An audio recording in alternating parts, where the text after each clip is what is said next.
Is coming up as well later on in the week as well, which I think will be interesting. Yeah. So there are some European corporates that are going to be worth watching. But I think, yeah, European tech sector. You're looking at me like I'm crazy. ASML and S&P were massive yesterday. I'm on your team, Chris. No, I mean, they're not the Magnificent Seven, which is the point you're making. They're the Magnificent Two. I joke.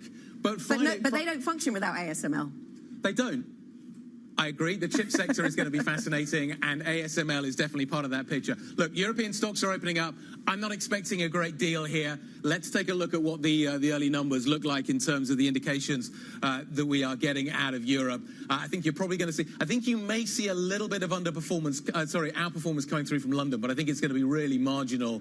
London's up a little bit, but you also got to remember the CAC 40 had a massive day on Friday.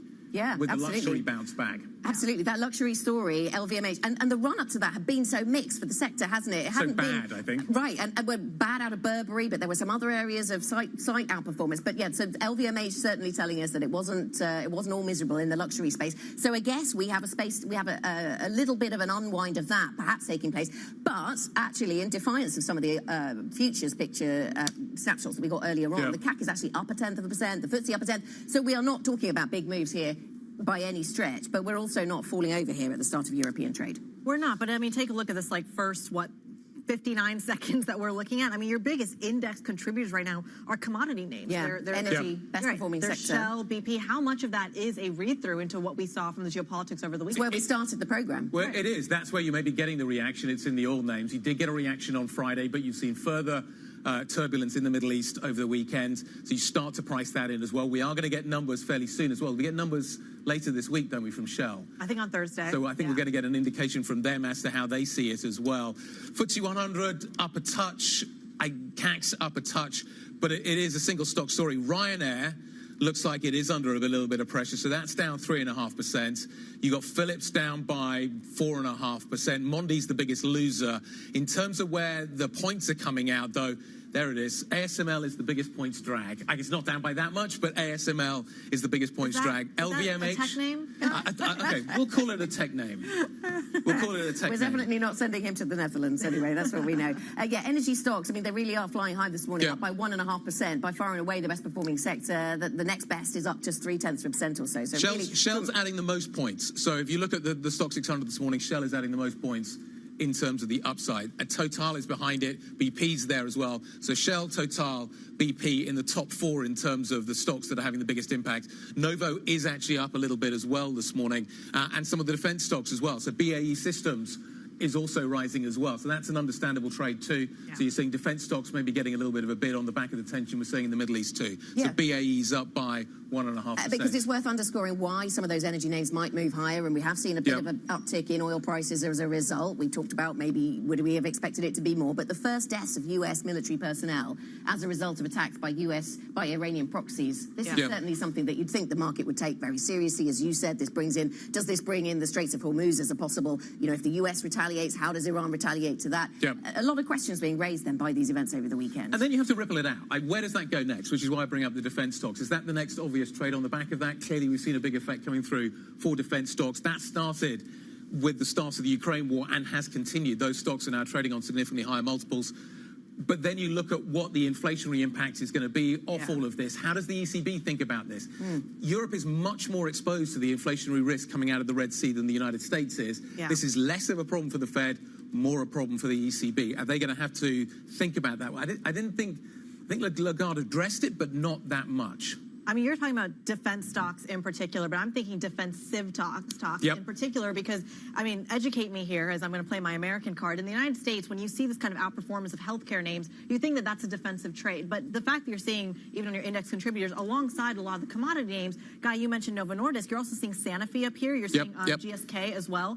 I'm curious what the read-through is there. Is that an individual kind of drug portfolio story, or is this a sector story? Well, I mean, with Novo in the mix, the drug sector is playing a sort of a mixed role here, isn't it? Sure, it has the defensive qualities that we've known and loved in the past, but also there's this huge growth story. High growth story. Yeah. If you talk about Europe, it used to be that luxury was Europe's tech. Now Novo Nordisk is Europe's tech. I appreciate that ASML is also, but let's call it biotech. We'll combine it all into one bucket. Okay, right. Those are some of the stock specifics, some of the things we're watching, some of the sector moves this morning. Let's take a look at some of the big events that are on the agenda for this week. There are plenty. Later today, the ECB's Luis de Guindos speaks in Madrid at a conference organised by Citi Private Bank. On Tuesday, we get a raft of euro area data from France, Spain, Germany and Italy, including GDP numbers. And the big tech earnings season continues with results from Microsoft and Google. On Wednesday, it's Fed decision day. There will also be European Bank and Pharma earnings, including Banco Santander and BBVA. On Thursday, it's the Bank of England's turn with a rates decision, and Apple earnings will likely take the spotlight. And on Friday, we get the US jobs report, plus energy earnings from Exxon. Plenty to focus in on this week. Let's bring into the conversation Beata Manthi, equity strategist at Citigroup, and a great voice for us to have this Monday morning on the programme. Beata, thank you so much for coming in. It is a busy week. We've just been through some of the set-piece macro events that are taking place, plenty of earnings stories. One of the things that you've been looking for, and you mentioned this in your notes, is a broadening out of the EPS story. So tell us what that looks like as we obsess around how well technology's done of late. Absolutely. So we think one of the main developments for this year and going into the reporting season is going to be exactly this broadening of EPS. What do we mean by that? Last year has been the year of weak EPS in Europe. Actually, if we exclude the strength of EPS in banks, EPS in Europe would have contracted 10%, so borderline of EPS recession. Over the past 2 years, almost all European sectors have had an EPS recession underneath the surface. So what we are expecting to happen this year, both in Europe sector-wise, but also globally across all the major regions, perhaps except outside Australia, is more equal contribution of EPS to the overall headline number. And what we've been arguing since October is that this broadening of EPS should push broadening of equity markets as well, with cyclical markets and cyclical sectors being more exposed to this theme. I keep waiting for this to happen, and it keeps not happening. We keep waiting for Europe to broaden out. Yep. Broadening of the markets or broadening of the EPS. We've been talking about it for a long time. Why now? Why do you think this is the right moment to make that trade?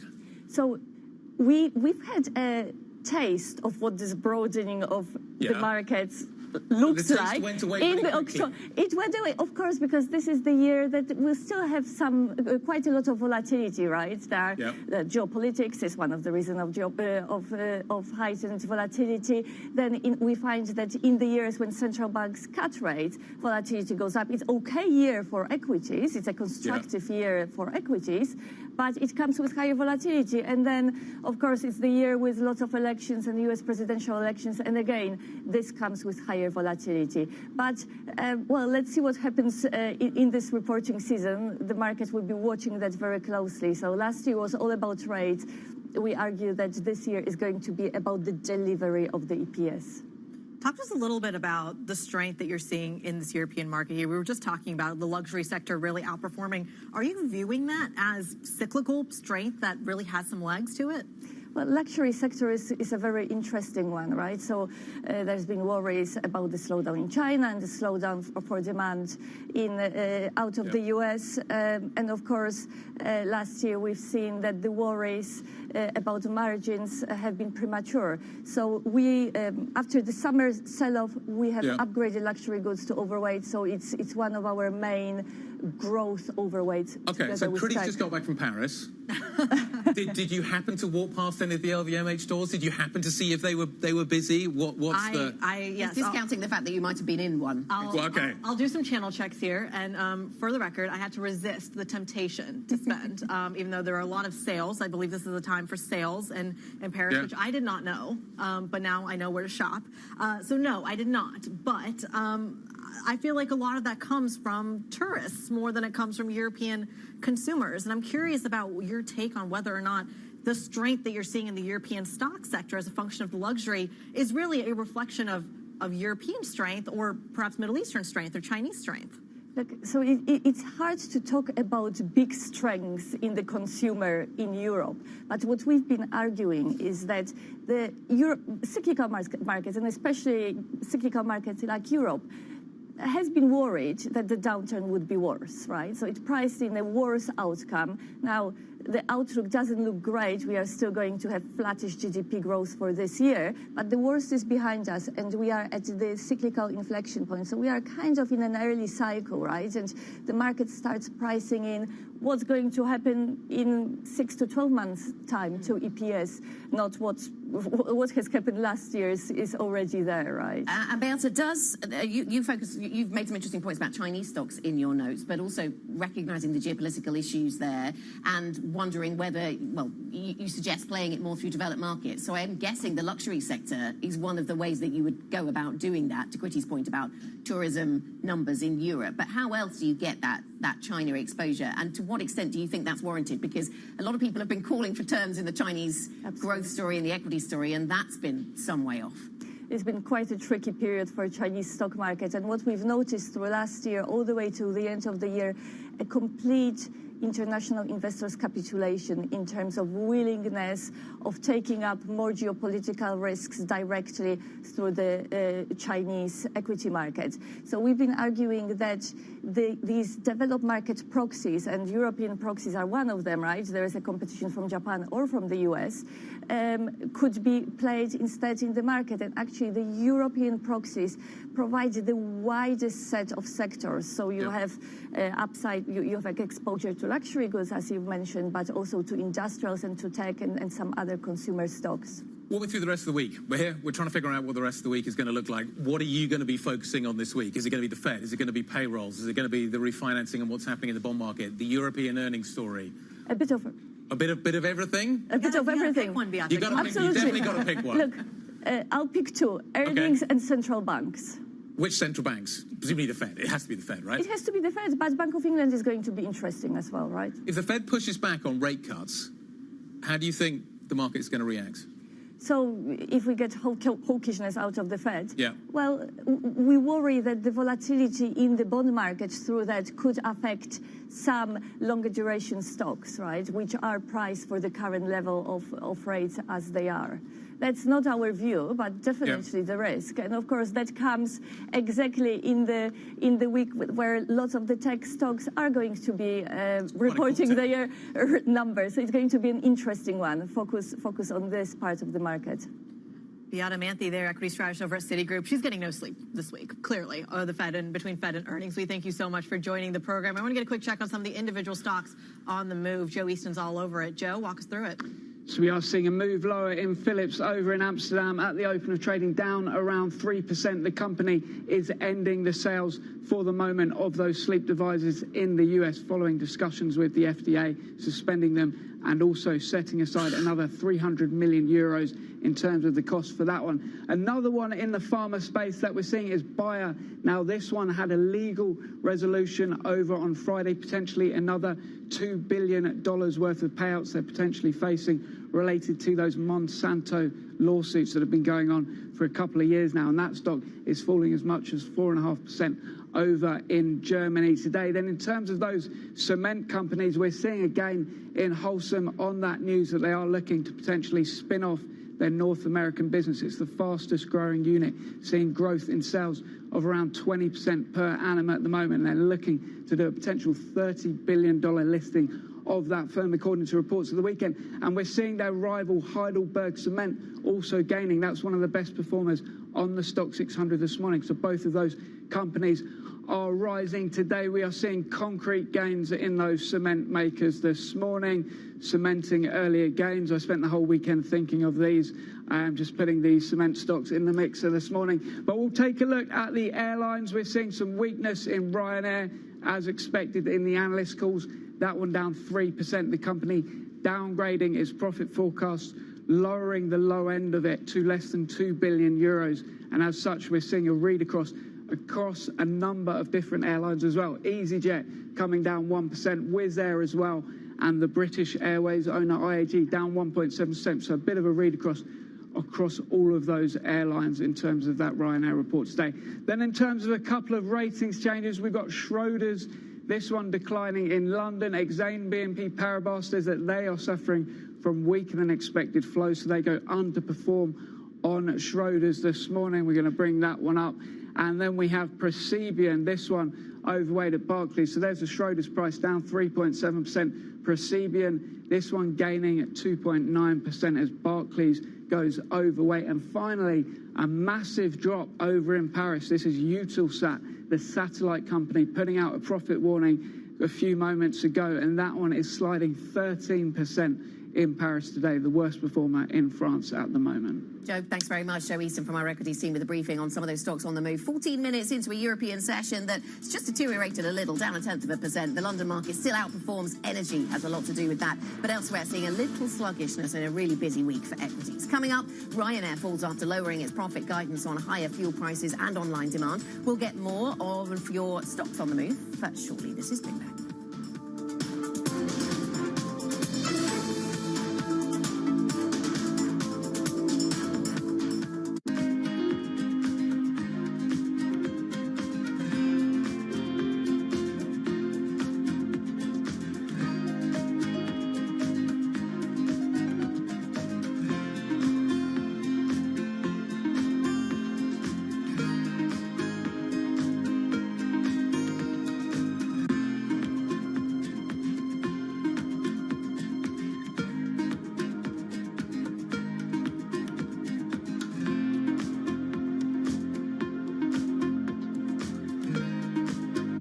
I think this will probably go down in history as one of, if not the largest financial crimes ever.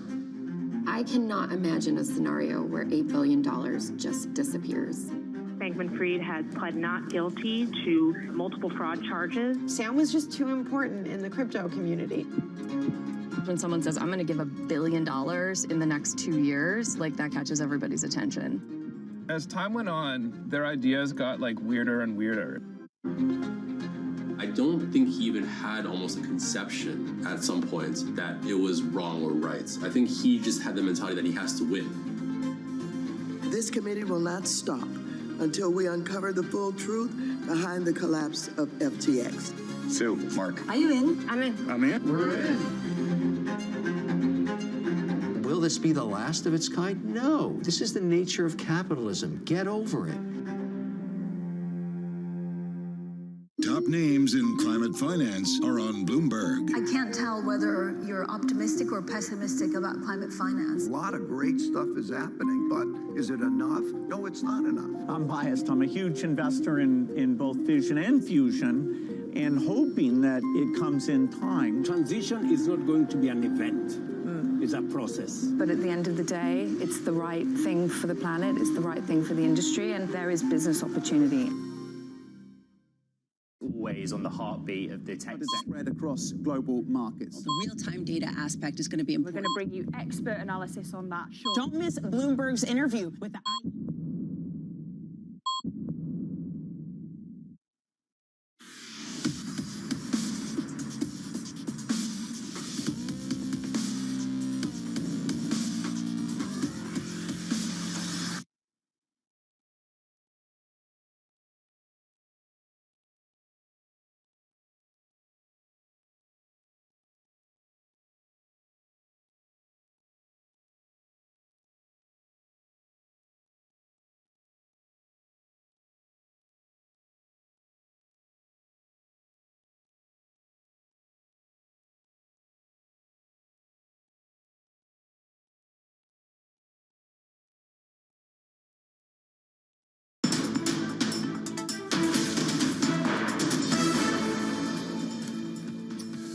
18 minutes into the session. We're not doing very much when it comes to European equities, as you can see. There's a few stocks floating around that we're going to be checking on. To be honest, no action at an index level. Single stocks, though, there are a few interesting ones that we want to focus on. Ryanair is one of them. The stock is under a little bit of pressure. Now, remember, it has had a great run recently, so it's softening off the back of that. It's down a little bit today. This after it basically lowered the top end of its full-year profit forecast. The third quarter revenues narrowly missing estimates. Tom McKenzie spoke a little earlier to the Ryanair CFO. Here's what he had to say. I was over in Seattle a couple of weeks ago, met the senior management team, and I'd be reasonably comfortable that we will get up to 50 aircraft in for this summer. It's less than the 57 we had originally hoped to have, which means next year we'll fly somewhere close to about 200 million instead of 205 million passengers. But, you know, I'm pleased that if we've 50 aircraft in the fleet, we'll be able to operate a bumper summer schedule, which, as I already said, is up 9% on what we had loaded last year. We've heard from executives at American Airlines, at Southwest, at United, criticising Boeing. You said you were there, speaking to executives from Boeing a couple of weeks ago. What's your message been to them? Yeah, well, our message has been, you know, get us our aircraft on time, high-quality aircraft. And in fairness, you know, we looked in more detail at the 12 aircraft that we got pre-Christmas. We're seeing improvements on the quality side, but we have put more engineers in Seattle. We've put more engineers in Spirit in Wichita. And we're working with Dave Calhoun and Brian West and the Boeing team. And, you know, we're supportive of what they're doing. What do you think needs to change at Boeing to fix these safety issues? No, I think in fairness, they are improving. I think things are moving in the right direction. But, you know, they just need to make sure that, you know, we're getting high-quality aircraft on time, all the time. And I believe that Dave Calhoun and Brian West are the people that are going to deliver that. Okay, you have confidence in the team? I have confidence in the team, yes. They need to have confidence in the team because this Boeing issue is a big problem for the big operators of the 737 MAX. You saw what Scott Kirby's been talking about. We're just referencing that over at United. He's really concerned about it. It does look as if we are going to see fewer aircraft, therefore, flying this summer, which in some ways is going to mean higher prices. So less capacity equals higher prices. We'll be interested to see what that impact that has on load factors. But that's a silver lining if you really want to talk about it. Siddharth Phillip, who covers this sector for us here at Bloomberg, joins us ironically from Dublin, where he's attending an aviation conference, despite the fact we had Neil here in the studio. Sid, great to talk to you. Look, how big a problem with Boeing does Ryanair have right now? It's the biggest operator in Europe. It isn't going to get the aircraft it wants. How big an impact is that going to have on the summer, and how big an impact could that have on the full-year numbers? Yeah, for Ryanair, obviously getting the planes from Boeing is obviously the biggest story. And they really need the capacity in order to retire older aircraft. Remember that the MAX that they operate is the MAX 8. It isn't the version of the MAX that was grounded because of the door plug falling off. But they do operate them with more seats, almost 200 seats. And that's really an improvement in capacity for them over their existing fleet. And so they're really desperate to get those planes into service and sort of earning revenue. Remember, revenue's also been under strain at Ryanair because they've been picking fights with online travel agents who they've termed pirates. And essentially, they said that because of that, they've had to cut fares in order to fill up their planes. So they've got a bit of an issue on both capacity as well as demand because of these, because of their fight with the travel agents online.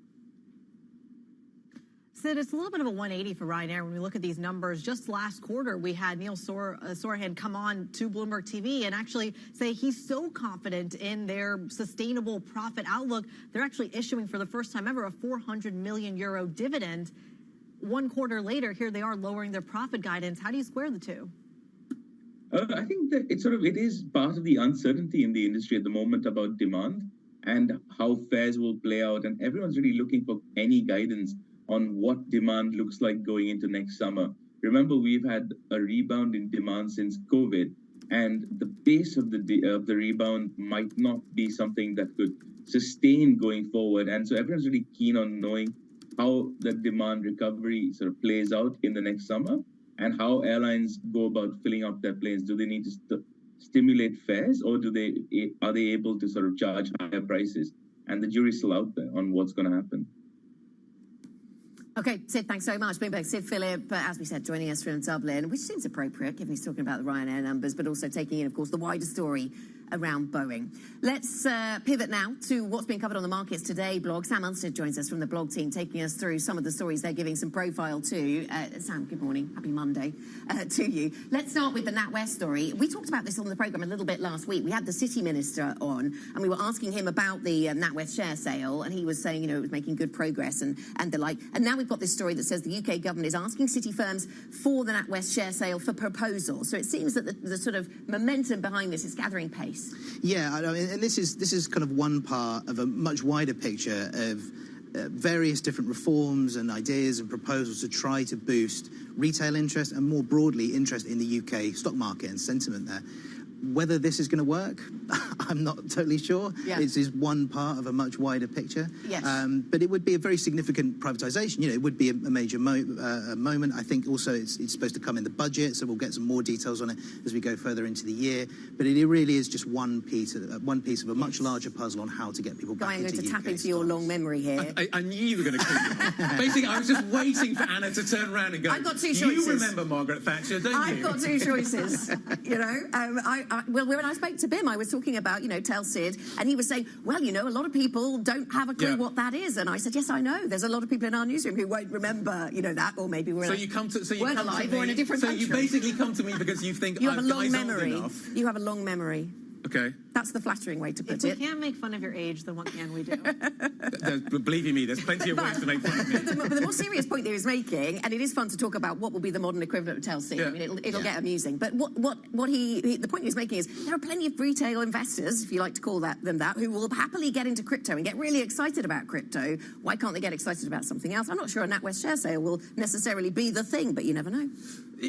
Is this going to be the answer to re-enlivening the UK stock market? Absolutely not. Is it going to give us an opportunity to maybe talk more about the stock market? Maybe. But in order to get people excited about the UK stock market, I think you're going to have to see some significantly bigger changes. Chrissy was laughing, I was laughing at Critty talking about the European tech sector. If you want to have a European tech sector, you need to create a market that is, and a capital structure and an environment that is going to create space for those companies to grow and thrive and stay. Which is something that Sam's blog has been talking about a lot. What is it? How does this change? Does this change anything? No, essentially no. I mean, look, it's one very small part of a much wider thing. But as you're kind of alluding to, Guy, this is something that's going to take years, and it's going to take years and years and years of everything going exactly right, all in the right direction, in order to really get the UK stock market to where they want it to be. Okay, we'll see whether that happens. And we've got politics in play, of course, you know, this year. We'll see what that delivers. Sam, thank you very much. Sam Unstead from our Markets. I've been on the show for 5 minutes and she's already calling me old. Thanks very much for Sam's participation. Hey, you can read, of course, the Markets Today blog. Go to the Bloomberg UK website. You'll find it there. Or you can type TLIV GO on the Bloomberg terminal. Where we are, real markets, folks. We're pretty flat, aren't we? Going nowhere in a hurry is the overall market story this morning. Coming up, the fate of the S&P 500 rests on a few mega tech earnings. We'll talk about those to the Queen of British VC. Eileen Burbidge joins us. Interesting news lines around angel investing in the UK, though, so that might be part of the conversation. Guy will like that because he likes talking about UK tech. We've already established that this morning, but we'll widen it. We'll talk about the US tech earnings stories as well. This is Bloomberg.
we're operating in a very volatile environment. So JetBlue has a very large presence here in New York, and there are air traffic control challenges. And so we've had to overinvest in hiring excess crew members and building flexibility into our planning process. And so over time, we hope to wean some of those investments back as the operating environment around us stabilizes. We made the decision early on that we were only going to invest internally on key differentiating technologies, and clearly the powertrain is the key differentiating technology. So our investment is a recurring investment with respect to the powertrain team, the battery team, which is part of it, the engine team, the electric engine team, which is part of it. And we also have a lot of non-recurring costs with the other components because we're not developing those internally. We're using the existing aerospace defense supplier base for most of the other components. We invest a lot in the offices, that you feel home, that you can actually be at your best yourself, and people work very differently. We take a lot of input from the sports world, actually, the athlete spirit, right? Building a sports team that can perform at the best, but also talking a lot about the explorer spirit. How can we really tap into new things, continue being disruptive? We have 80 different nationalities at On. It's very important to have a diverse team because we have a very diverse landscape of customers. Bloomberg Surveillance covers the latest in global markets and the political events that influence your world. Join Jonathan Farrell, Lisa Abramowitz, and Anne-Marie Hordern every weekday morning at 6 a.m. Eastern, only on Bloomberg.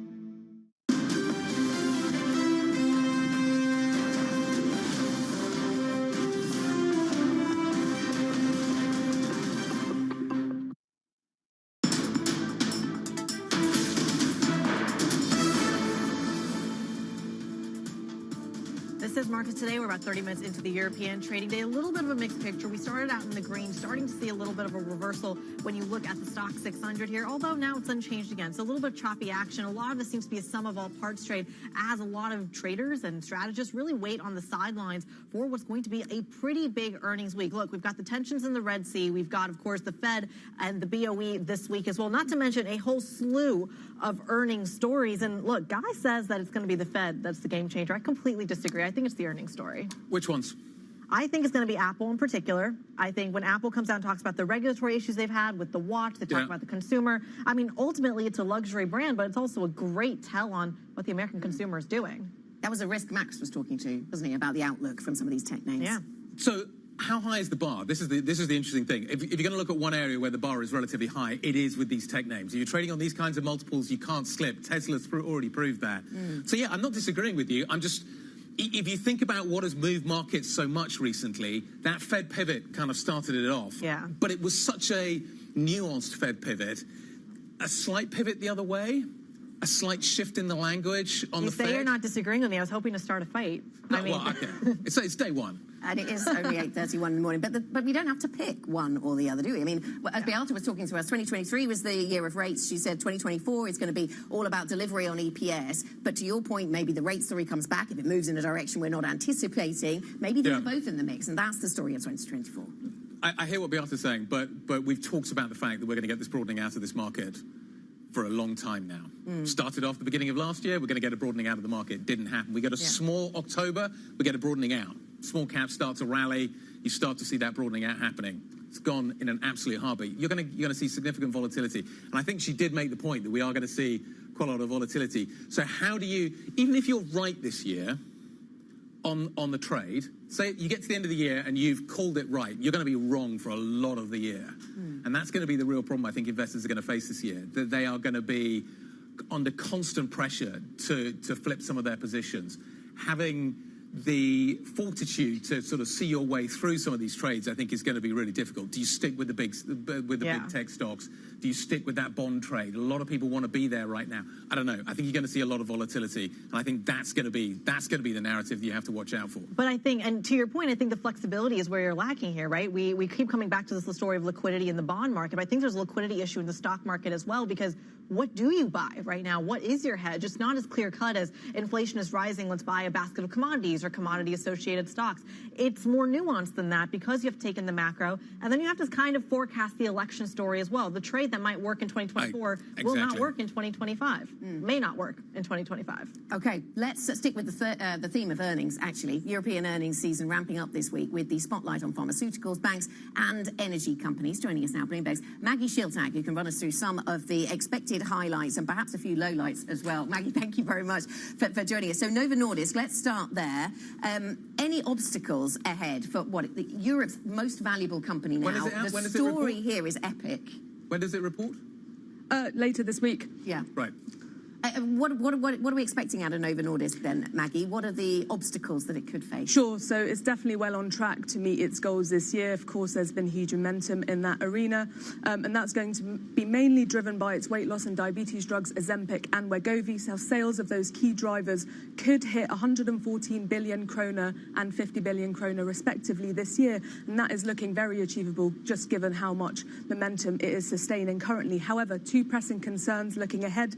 The first one is going to be how exactly it is expecting to keep up with demand as it continues to scale up production going forward. Now, it typically takes quite a conservative view at the beginning of the year, but this week its outlook could tell us a bit more about the additional capacity it is targeting this year going forward. Now, also high on its agenda is going to be trying to fend off that key competition from competitor Eli Lilly's new drug, Zepbound, which some people are saying could potentially be cheaper and potentially more effective. So that will cause a bit of a spanner in the works for it. And of course, given just how much this industry is currently booming, can't rule out any other key players trying to get a piece of the pie. Nice big take story, I remember, on that subject. Critty. Well, talk to us about that booming industry then. What does the rest of the pharmaceutical sector look like?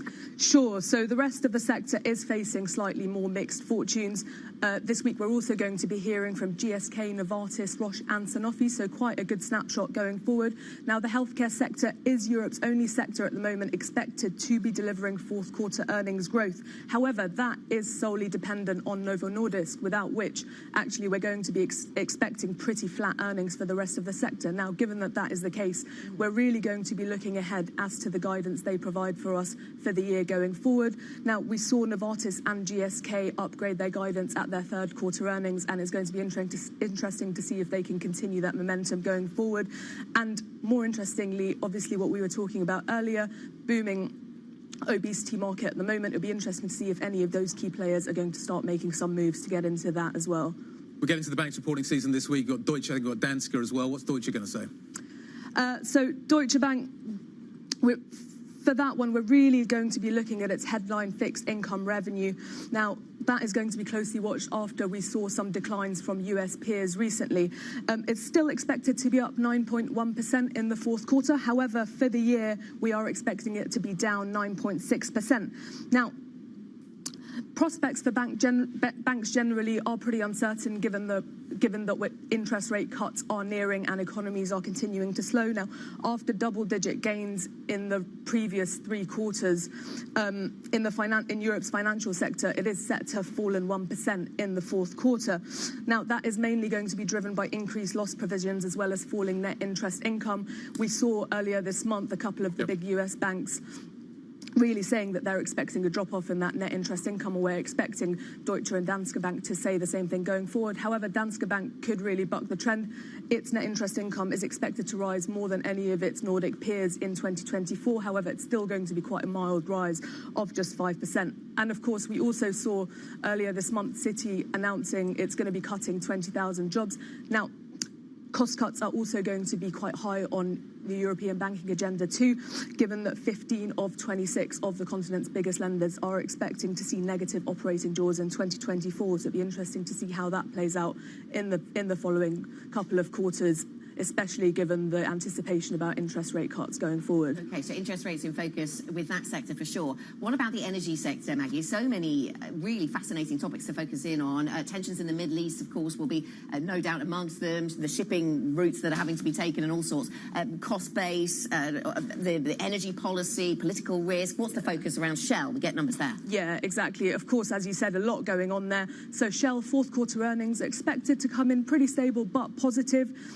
Its adjusted earnings are looking broadly flat sequentially, but we are still potentially expecting a slight dividend upgrade. That isn't out of the question, and analysts are still guiding for quite a high share buyback in the first quarter of around $3 billion. So things are still looking pretty positive despite all the kind of geopolitics at the minute.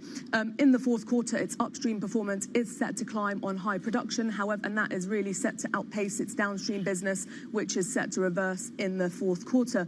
Now, of course, oil price volatility still remains elevated, a lot going on, particularly as we've just heard over the weekend. We'll really be looking out for any further escalation in the Red Sea, of course, just the impact that could have on supply going forward if more of those key routes continue to be blocked. And interestingly, that aside, it'll be interesting to see Shell has itself said that isn't following its peers quite as aggressively into that renewable space. And it'll be interesting in the next couple of quarters just to see if there are consequences to that decision and how that plays out. All right, and as we speak, Brent crude trading just shy of an 84 handle there. Bloomberg's Maggie Schiltag walking us through some of the crucial earnings stories this week. We thank you so much for joining the program. I want to pivot a little bit, talk about not just the oil stories that we're already watching, but the mega tech companies that are reporting as well. A combined market value of more than $10 trillion reporting from the industry. The industry remains focused on trimming costs, with 2023 staff cuts extending into the new year. Nevertheless, likes of Apple, Amazon, Meta, again powering the S&P 500 deeper into record territory. And I'm very enthusiastic about tech stocks, have been for years. Those companies really have a lot of cash. So in a world where interest rates are high and companies are squeezed with higher borrowing costs, tech companies, those large mega caps, they're really benefiting. They're earning, their net interest expenses is coming down because they're earning on their cash piles. Across the board, these companies were already robust prior to our enthusiasm around AI, but I think it will be the marginal differentiation when they report. The dominance of the tech sector, which we still love because it's a cash-rich sector with plenty of investment opportunities, plenty of potential to return cash to investors, and stellar earnings. So I'm talking about the big mega caps. You know, that dominance I don't think is going to go away. They have sort of quasi-monopolistic competitive environments that they operate in. It helps to generate earnings, which helps to generate cash. And I think as expensive as they are, as crowded as they are, I don't see a dynamic that really changes that in the near term. Let's dive into all things tech here. Eileen Burbridge, founding partner of Passion Capital and executive director of health tech company Fertiva, joins us right on set. Eileen, a pleasure to have you on the program. Let's talk about these public companies that are reporting. You've got a ton of money on the line here. At the same time, they're coming off of layoffs, big layoffs, 20,000 people getting laid off in Silicon Valley. And the market initially interpreted that as positive, cost efficiency, cost cutting. When does that turn into a negative? Yeah, I think the thing is that it seems like a drag from last year. So we had this about 12 months ago with really massive layoffs announced, you know, into the double-digit percentages of their workforce. Now, at least, we're starting to see that it's specific groups. So with Amazon, it was within Twitch, it was within production studios. With Microsoft, it has to do with the latest acquisition. And so you can tell even the companies themselves are trying to frame them within specific context and trying to say, this is not, say, systemic. This is specific to, you know, looking at P&L of particular silos. And I think that's because they are anticipating, like you say, if it goes on for an uncertain amount of time and it looks unbounded, it starts to seem worrisome, as if they can't get a handle on costs. But I don't think that's the case here. What do investors want to hear this week? Like, how high is the bar? How tough is it going to get over that bar? There's so much money riding on this week in terms of 5 massive stocks that will be reporting numbers. What's the potential for an error? Yeah, what they want to see is continued growth, and they want to see increased margins, right? And forever, I mean, we've been talking for almost 10 years, they want to see less and less of a dependency on advertising and just on advertising dollars or eyeballs or things that aren't necessarily indicating retention and value from the users.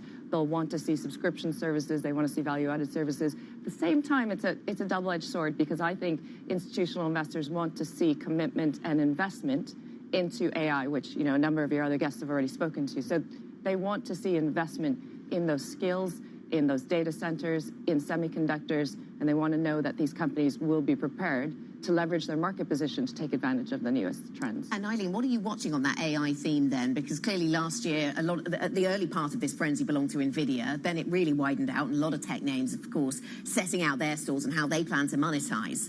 But what does that trajectory to monetization look like? And for which tech names do we focus on? I do think that's the trillion-dollar question, is how it's going to be monetized. So for now, it's very similar to a standard gold rush, if there is such a thing. You're seeing the sort of money coming in from the picks and the shovels, right? Which is why NVIDIA, maybe Intel, maybe the other semiconductor manufacturers, if they can catch up, will be the ones to benefit in the near term. Other picks and shovels will be the data centers, might be cooling systems, really kind of basic things.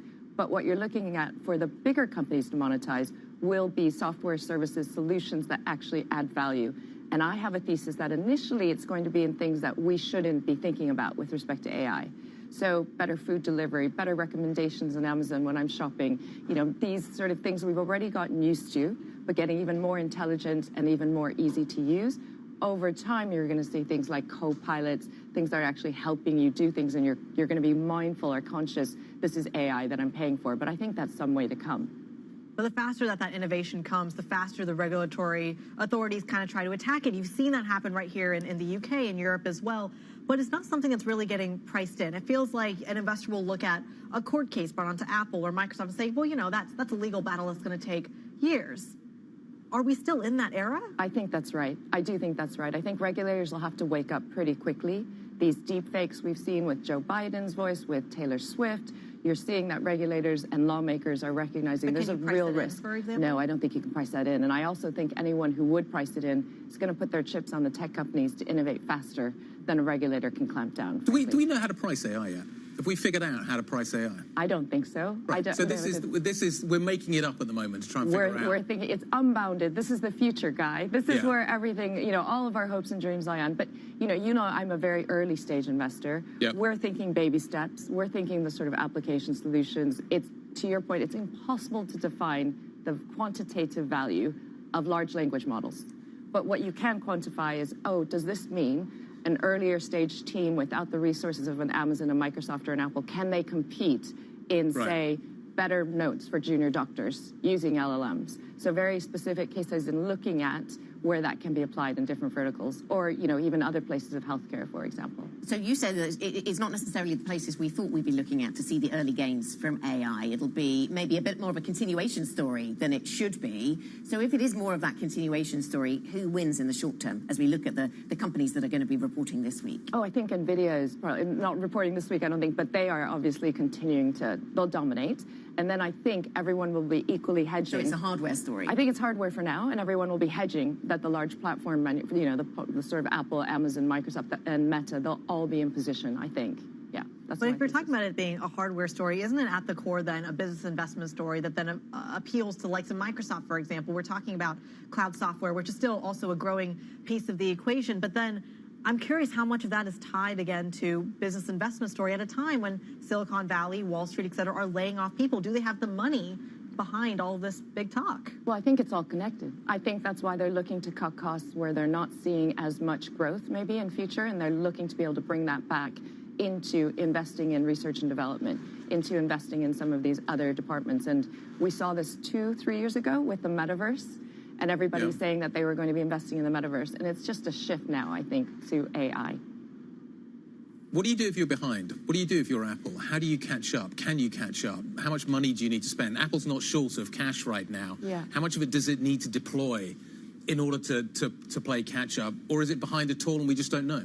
Yeah, I think one of the things that's really remarkable about this generation of tech leaders, unlike its forefathers, whether it's IBM or you wanted to go way back even further, is that they have always been really, really opportunistic and made very smart acquisitions. Right. And so, I think from the days of YouTube with Google and Instagram with Do you think Apple might make an acquisition in this space? I think it always has done. It's even bought UK companies in artificial intelligence, for example, for the core of Siri. And I think it should continue to do that, absolutely. Eileen, with my UK hat on, can I ask you a very specific UK question around angel investing and the rules around angel investing? Yeah. There's been quite a lot of controversy about the government's plans to increase the worth, the amount of money that you need to qualify as an angel investor, and fears that will remove diversity from both the investors and the companies that are invested in. What's your view? I think there's a few principles that I think are all true. So first of all, I think if one believes that having a threshold in order to protect people from potentially squandering or losing money that they can't afford to lose, if one believes it's good to have a threshold, then you have to respect that there's got to be somewhere. If one believes that that threshold probably should move along with somehow correlated to inflation, cost of living and everything, and if that threshold hasn't changed in 20 years' time, it probably needs to be looked at. Another principle that's true, though, is anything that increases barriers to entry for investment will disproportionately affect underrepresented groups of investors. It's always going to do that. And so both of those things I think can be true. And I think what I'm seeing is that the government probably didn't take enough time to consult with enough groups to figure out where that balance lies. To take the industry with them. As you kindly mentioned, I'm executive director for TIFA as well, and we relied on angel investing, and we relied on EIS and SEIS relief. So it's really important that we do continue to make sure that people are encouraged to invest in UK tech. Well, we have a budget coming up, so let's see. Eileen, thank you very much. Eileen Burbidge, founding partner of Passion Capital and executive director, as she said, of TIFA. We thank Eileen for joining us. And on the subject of things going on in the UK, Bloomberg's London Rush morning newsletter launches today. Get briefed ahead of your morning calls with the latest UK business headlines, key data and market reaction. This morning, the focus is on Ryanair's battle with, quote, pirate websites. We heard from Sid Phillip earlier giving us the lowdown on that particular story. Sign up at bloomberg.com/newsletters. It also features people on the move in the city, so definitely worth subscribing to. This is Bloomberg.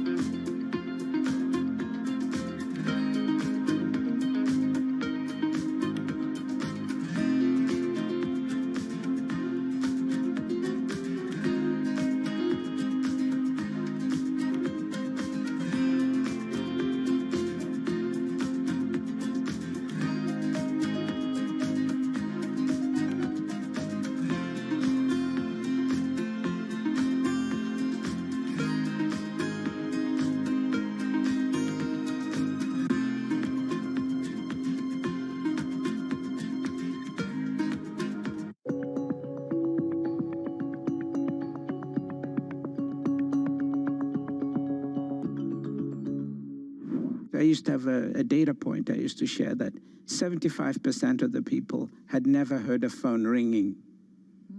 Just think about it. I didn't say had never used a phone. They'd never heard it ringing. Today, 75% of the African people have a mobile phone. They use one. Okay? And we will do the same with the internet in the next 5 years. You know, we will do it as an industry, as entrepreneurs. All we need is the space, and we need investment support, because we are the best investment cases for this in the world.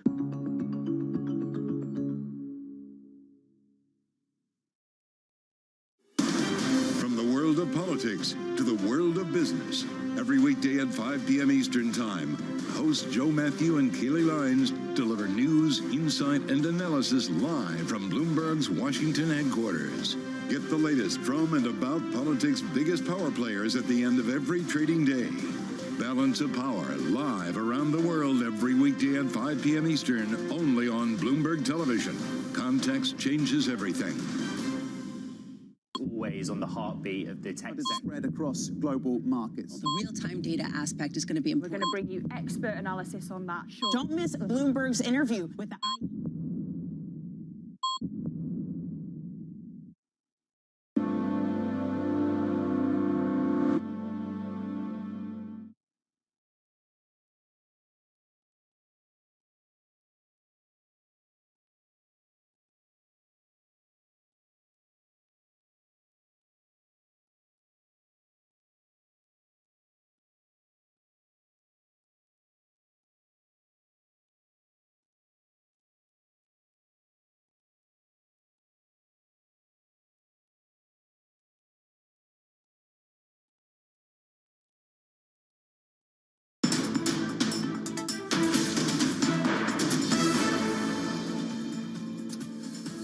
This is Markets Today. We are 52 minutes into the session. European equities are going nowhere in a hurry. A little bit of outperformance coming through from the FTSE 100. You are seeing oil stocks doing a little bit better. Holcim is the best performing stock on the stock 600 on news that it's going to split off and list its US operations. So the stock story this week is going to be interesting. The central bank story is going to be just as fascinating. It is shaping up to be, let's call it a pivotal week in terms of central banking. ECB last week. We've got a whole range of central banks this week, but the main one, of course, is obviously the Federal Reserve. Kicks things off on Wednesday. Bank of England the following day.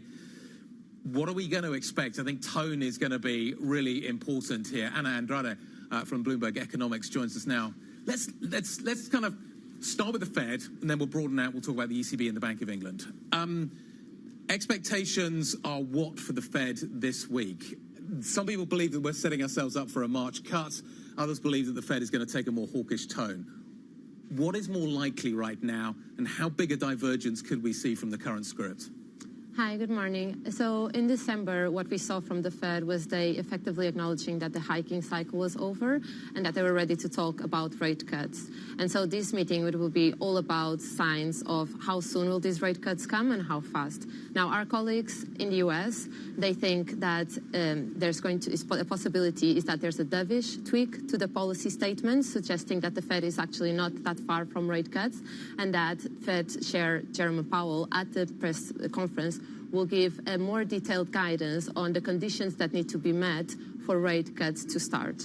In their view, significant progress has been made on disinflation, especially on the Fed's preferred gauge, which is the core PCE, which for the past two prints has undershot the 2% target on an underlying basis.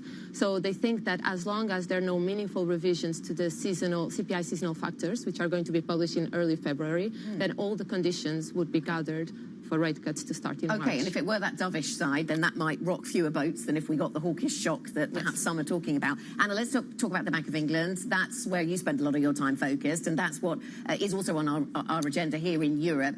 Is the Bank of England ready to start talking about rate cuts? Is that now allowed? Yeah, so the BOE has been lagging behind, especially when you look at it, if you compare it to the ECB or to the Fed, has been the one central bank out of these three that hasn't really adjusted its communications yet. Now, the question for this meeting is whether the favorable inflation news that we've been getting over the past few months are enough for it to kind of change its tone. We've had inflation, the inflation print has been surprising to their downside onto their forecast, both headline and services, and there's been a sustained fall in wholesale energy prices that essentially means that the 2% target will be reached now in April. Now, at the end of last year, we expected that the 2% target will be reached in early 2025. So essentially, our view is that the Bank of England will have to acknowledge this new, near-term inflation outlook. Yes. It will probably soften its tone a bit, tweak the guidance a bit, probably the bit around the tightening bias. And we're also expecting a more dovish vote split. So. Really interesting dynamic. Anna Andrade is all over. She joins us this morning from Bloomberg Economics, talk a little bit about the central banking story. Look, it's a really interesting one. I would argue one that's not priced into this market. We talk about Jay Powell potentially being central banker to the world, and then there's this kind of underlying concern that maybe the ECB or the BOE might beat him to it in terms of rate cutting. And yet, take a look at these currencies. You are seeing 108, I believe, on Eurodollar, 127 on cable. That makes no sense to me. Yeah, I mean, who goes first is part of the conversation, isn't it? And that seems to be creating a lot of excitement. I'm actually drawn to a piece by Ven Ram, thinking about the Bank of England, drawn to a piece by Ven Ram, which picks up on some of the inflationary risks that you were talking about at the start of the programme, actually, saying the markets might be expecting a lot of rate cuts, but actually there's a lot of hedging out there still. Yes, it's come down since 22, but there's a lot of hedging out there against inflation in the UK. And so the two don't necessarily tally, expecting a lot of rate cuts, but then also hedging in case inflation goes up. The market is really struggling to figure out what's going to happen next. In theory, you would have thought we were going to see rate cuts at this point. But has the wind already shifted? Are we starting to see actually economies doing better and inflationary impulses starting to pick back up again? The central banks do not want to make the Burns mistake. They do not want to have to go down the road of Volcker and have to retighten and tighten hard. This is what they're really worried about right now. Does that point, therefore, to the fact that we're going to see some caution this week? OK, some caution this week. Perhaps that's why markets aren't going anywhere very quickly. On this first trading day of the week, up 0.1% on the Stock 600. The FTSE 100 outperforming a little. That is it for markets today. This has been fun. Thank you to Guy and to Chrissy. We'll be back tomorrow. The Pulse is up next. This is Bloomberg.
there's much oil to be found in the lower 48 at this point, or even in, let's say, Alaska as well, where mostly we know where all the oil is, and there's no more big Permian Basin kind of deposits anywhere? People have said that over time, and then we've always been surprised. And so the U.S. has been explored more than any other place in the world. I think the industry has a good idea, but technology allows you sometimes to recover things that you haven't been able to before. That's the story of shale. The other one that continues to be a positive story is deepwater Gulf of Mexico, where we'll go out and drill in a mile or more of water depth and then go down several more miles and find large fields. And the Gulf of Mexico is still relatively underexplored compared to the onshore. So I think there's still room for more discoveries.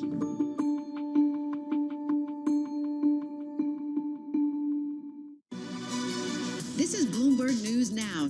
News when you want it at the touch of a button. Another volatile day on Wall Street. We're seeing big moves. All eyes on Capitol Hill as Democrats and Republicans prepare. Today's job numbers casting doubt on the Fed's next move. Inflation remains front and center. And that's news when you want it with Bloomberg News Now. Get it 24/7 on the Bloomberg Business app, Bloomberg.com, and anywhere you get your podcasts. Bloomberg News Now. Context changes everything. Bloomberg covers the world with unmatched reach and resources. From more than 120 countries, the moment news breaks, 24 hours a day. Bloomberg, context changes everything.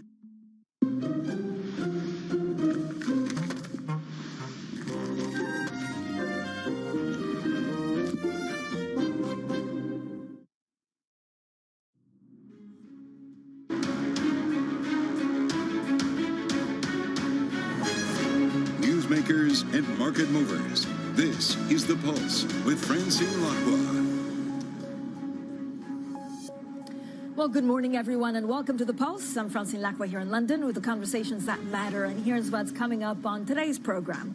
Oil rises, tensions soar after a tanker carrying fuel is struck in the Red Sea. Iran distances itself from a separate attack in Jordan in which 3 U.S. soldiers were killed. Hong Kong court orders a liquidation of the world's most indebted developer, China Evergrande, in a new test for the embattled property sector. Plus, Philips shares fall after the Dutch firm halts a sale of sleep apnea devices in the U.S. following a settlement over faulty equipment. So first of all, happy Monday, everyone. It's going to be a really, really busy week. We have the Fed, we have the BOE, and we have a number of other events. It's a really event-packed week, which is why actually stocks for the moment are a little bit cautious. Now, markets really opening the week on this cautious note. Again, what traders want to know is a lot of the outlook for interest rates from the central bank. They're also bracing for a deluge of earnings. When you look at oil prices, they're pretty much gaining after these Middle East tensions seem to escalate.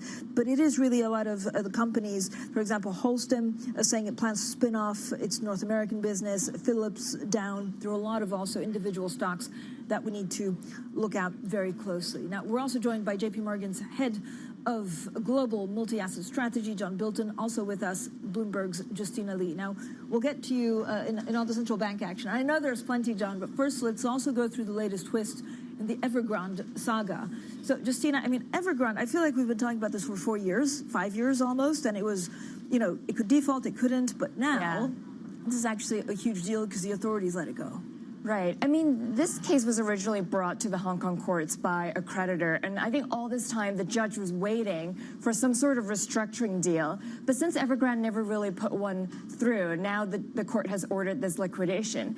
And now it kind of remains to be seen how it's going to be executed, given that a lot of Evergrande's properties are run by local units, and also it remains a question kind of how are you going to execute a court order in mainland China? And I think that's what a lot of investors who have invested in Evergrande's, dollar bonds are wondering right now. But Justina, I mean, through all of our reporting, does this spell trouble for the broader sector, or is this almost like a one-off? I mean, a lot of kind of other property developers have also walked down the same path. But I think the problem for the broader sector here is that it's possible that it could affect Evergrande's ability to finish a lot of their remaining projects, their pre-sold homes.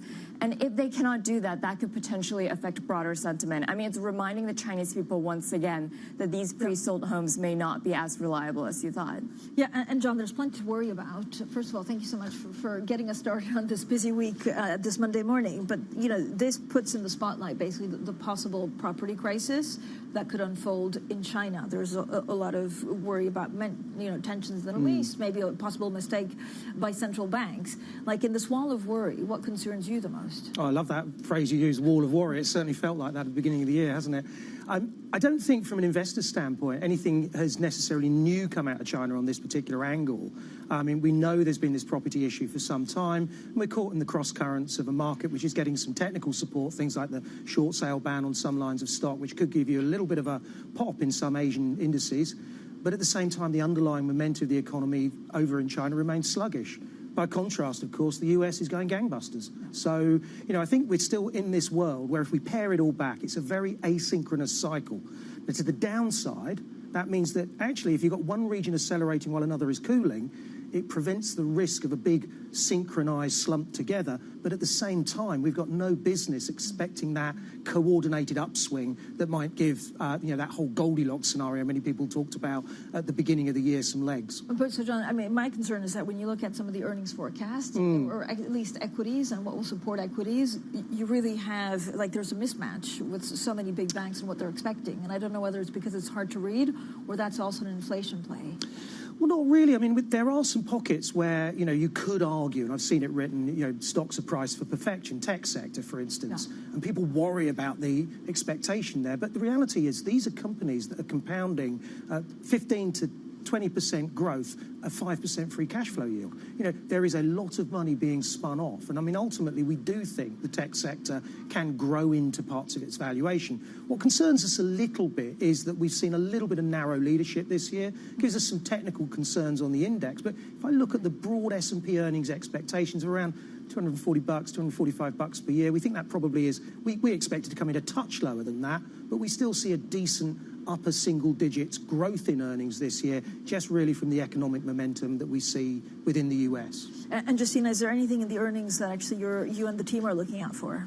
Well, I think it's always comes down to big tech. I mean, as kind of John mentioned earlier, it's kind of funny we're in this situation where the index is so dominated by these mega caps, and these mega caps are also still growing kind of profits at such a healthy rate. But I think given where valuations are, I think it's really important for investors to kind of dig deep and to see if they can actually justify those multiples. Do you find, John, any value in European markets overall compared to the others, because there seems to be a lot more negative sentiment, which can be justified or not? I think it depends how you define value. I mean, if you look at Europe sector by sector compared with the US, it's cheap. But at the moment, you've got German IFO coming in weak, you've got a still relatively sort of lackluster economy over here, and question marks as to how the ECB are going to behave with regard to inflation. So yeah, it's cheap.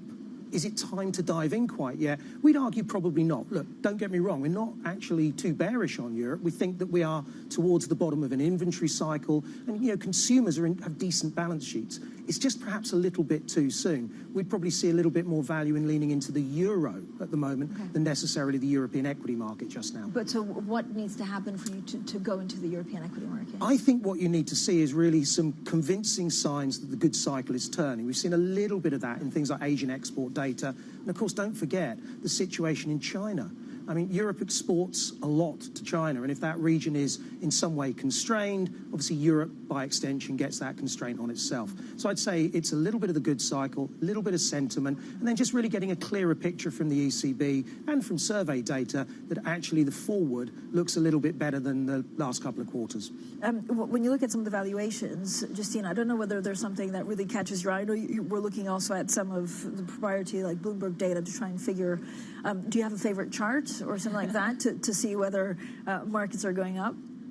I mean, not really, but I think, one really interesting question, I mean, talking about China, is that I think last week the Bank of America survey actually showed money is going back into funds buying Chinese stocks again. So we think that's kind of pretty interesting given, how dire the sentiment is right now. And I think if you're kind of looking for value plays, I mean, if you're looking at China versus, the rest of the world, emerging markets versus the U.S., I mean, it does feel like, the value is there in, Chinese stocks right now. But of course, no one has kind of done any wrong just going long U.S. large caps over the last few years. And I think that's what a lot of investors are sort of just like primed to do right now. John, do you play China actually through some of the big, maybe European corporates? Well, I think, remember, we tend to take a look at it from a very regional top-down basis. So when we buy emerging markets as a block, we, of course, cared very deeply about what's going on within China. And it has been a constraint. And at the moment, our concern is that the stimulus isn't quite enough. No. Some of the issues, such as the property sector, as we discussed a moment ago, are still there and hanging over sentiment. And, and ultimately, as you say, you have a domestic market in the US, which frankly continues to really lead global equities. And if you're looking at money flow, right now, if you're a US investor, you don't have to look very far afield. And until that changes, and we get some positive signals out of the PBOC or Beijing, then I think that we still have a situation where China is a trade, not necessarily an investment today. Really interesting. Thank you so much, Justina and John there. It's the J&Js. We only have J&Js, otherwise the show doesn't work. Justina Lee, thank you so much. And John Bilton, of course, stays with us. Coming up, pressure on President Biden to confront Iran after a deadly attack on U.S. troops in Jordan. We'll bring you the latest on that next. This is Bloomberg.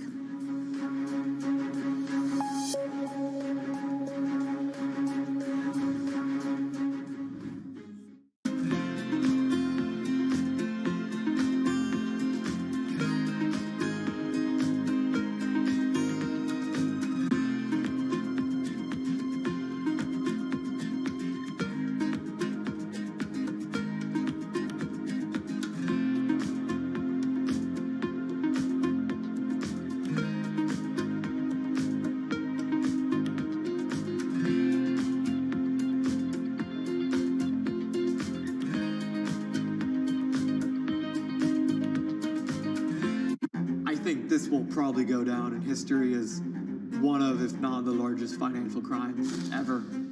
I cannot imagine a scenario where $8 billion just disappears. Bankman-Fried has pled not guilty to multiple fraud charges. Sam was just too important in the crypto community. When someone says, I'm going to give $1 billion in the next 2 years, like that catches everybody's attention. As time went on, their ideas got weirder and weirder. I don't think he even had almost a conception at some points that it was wrong or right. I think he just had the mentality that he has to win. This committee will not stop until we uncover the full truth behind the collapse of FTX. Sue, Mark. Are you in? I'm in. I'm in. We're in. Will this be the last of its kind? No. This is the nature of capitalism. Get over it.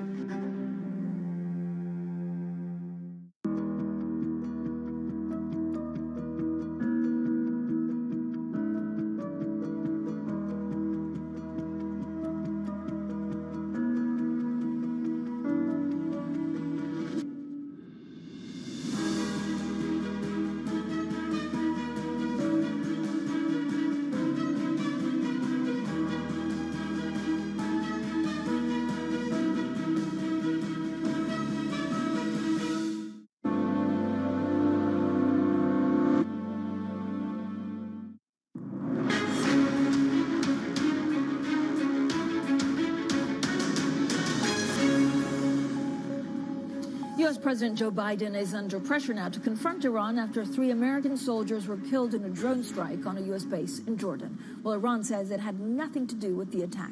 Well, joining us now is Bloomberg's MEA News Director, Rosalind Matheson. Ros, thank you so much for joining us. I mean, fears that we almost have on a daily basis really seem to be escalating, that there could be, a growing conflict.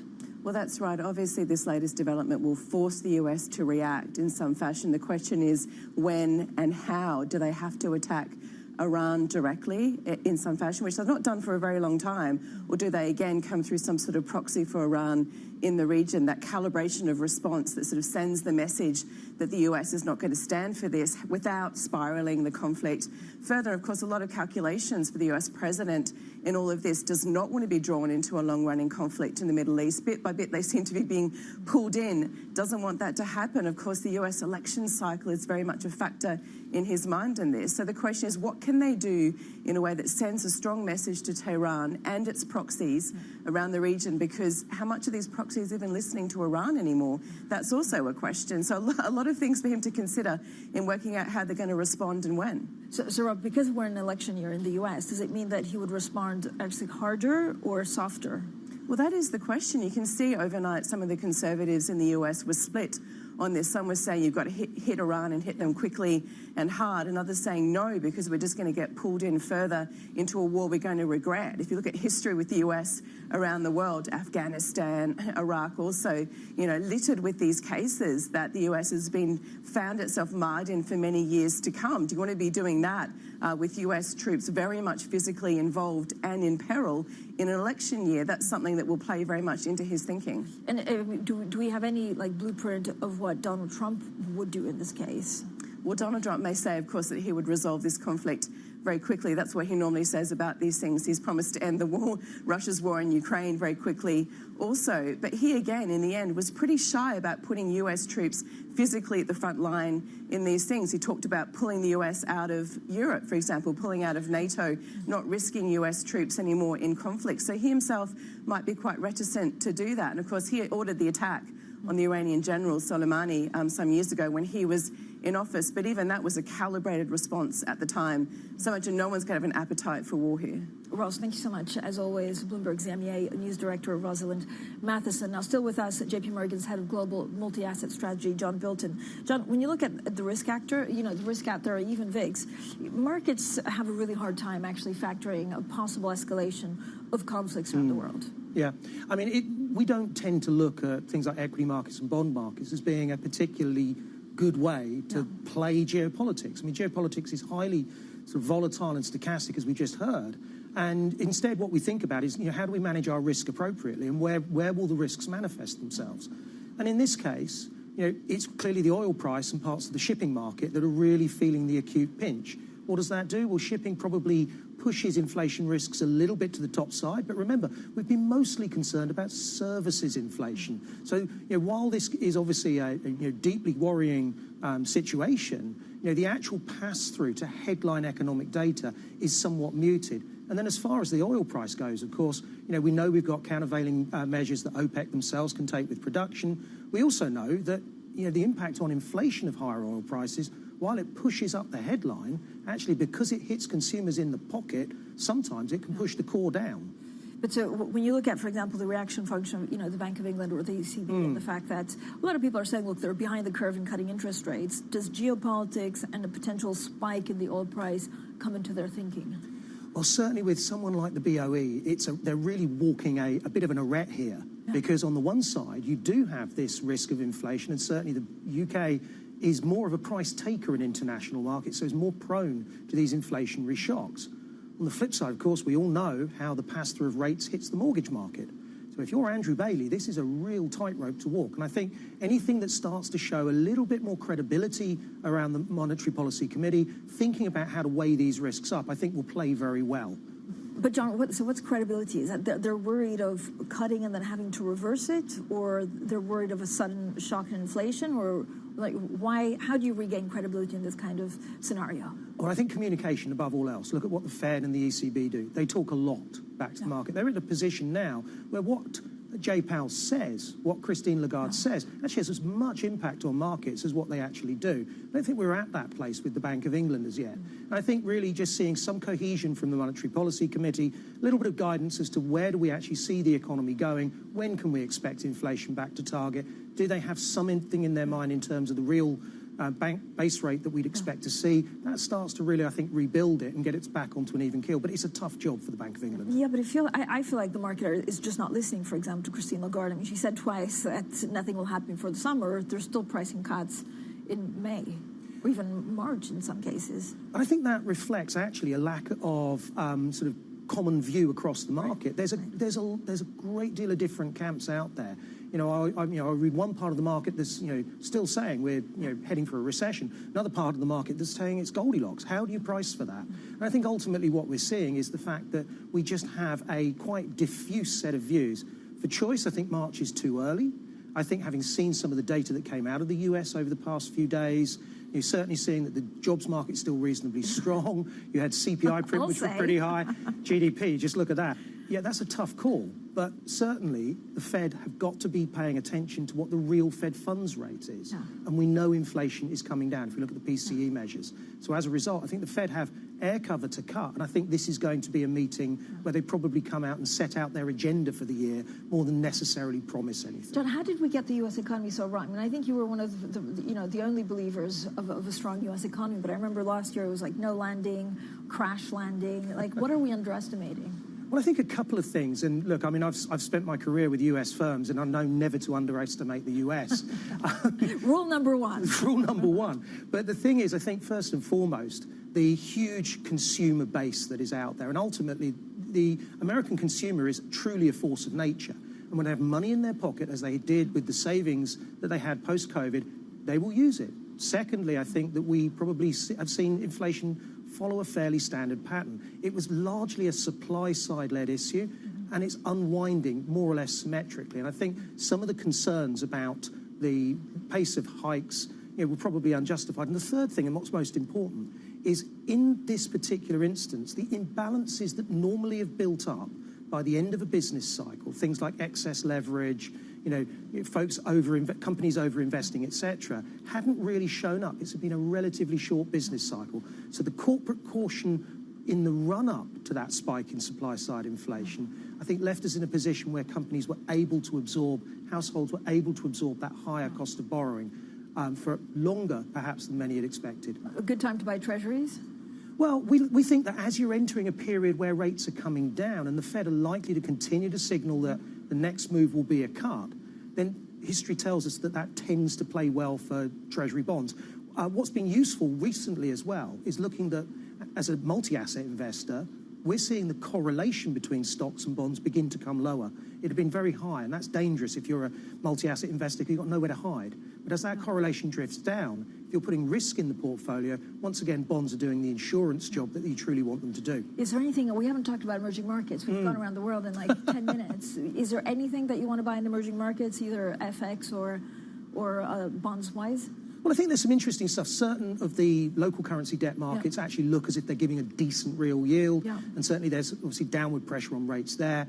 And then if we look at the larger blocks of emerging markets outside of China, so the Pacific Rim, actually with the turn in some of the data coming out of Asia, things like the turn in the chips cycle, potential turn in the goods cycle, that's an area which is of interest to us. So EMX China actually potentially beginning to become a little bit more interesting.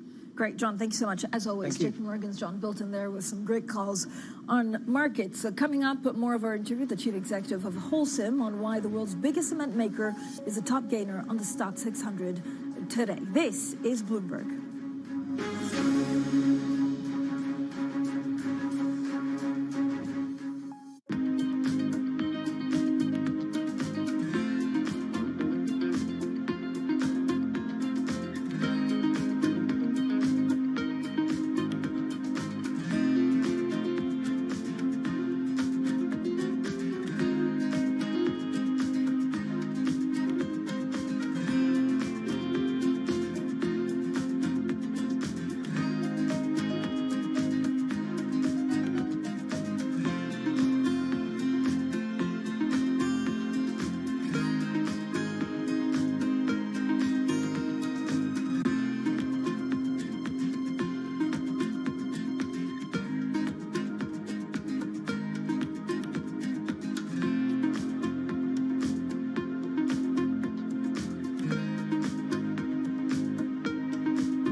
Steve's ability on the course may not be etched into any record books, but following him around, it's clear that it's not for lack of trying. Jeez. We were constantly hustling behind him as he caught up with executives in the portfolio companies and reminisced with former and current players.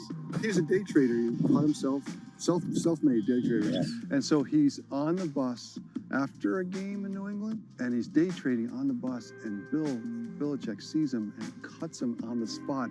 You know, in many ways, it's a convention, right, of the people that I don't see maybe once a year. And so it's kind of all come together. My firm, our charity, fundraising efforts, and then the friends that are around. My dad and my brother, it all happens right there as a confluence of all these parts of my life that have found its common center.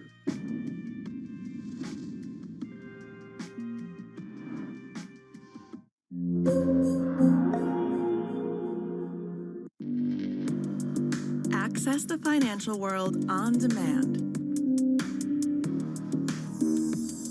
Hear from leading economists, policymakers, and industry experts via live and on-demand webinars, only from Bloomberg.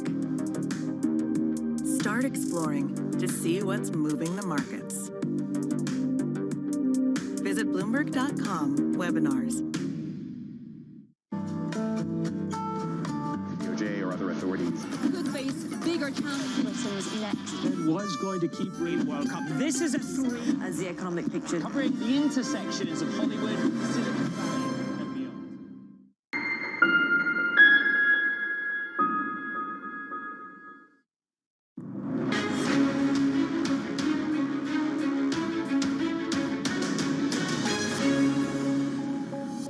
So Holcim, the top riser in Europe this morning after outlining plans to spin off its operations in North America. The chief executive of the world's biggest cement maker told Bloomberg why it's seeking a valuation of more than $30 billion for the new entity. We have developed the most successful company in the building space over the last years, and especially in North America, we doubled the company in the past 4 years to over $11 billion with leading margins. And now our plan is to take that to $20 billion. To do that, we don't think to run the company like a subsidiary is the right way. We want to make it an independent company with strong U.S. leadership. Now, Bloomberg understands that the UK government has asked City of London firms to submit proposals on a potential retail share offering of NatWest Group. The advisors have been asked for bids by late February, with the Treasury hoping to announce a share sale alongside its March budget. Now, the UK holds a stake of more than a third in the banking group, which was rescued during the global financial crisis. And staying with the UK, new data says job vacancies fell by the most in more than 3 years in December. Another sign of a red-hot labor market is cooling. According to online portal Azuna, job postings dropped almost 7% last month, with early data suggesting January will see a similar-sized fall. Coming up, we discuss a record month in the debt markets with Co-Chief Investment Officer at PGIM Fixed Income. He's Greg Peters. We'll also look at some of the big news out of a lot of the central banks this week. We have Fed, we have BOE, and this is Bloomberg.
I used to have a data point I used to share that 75% of the people had never heard a phone ringing. Just think about it. I didn't say had never used a phone. They'd never heard it ringing. Today, 75% of the African people have a mobile phone.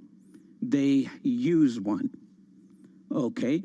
And we will do the same with the internet in the next 5 years. You know, we will do it as an industry, as entrepreneurs. All we need is the space, and we need investment support, because we are the best investment cases for this in the world.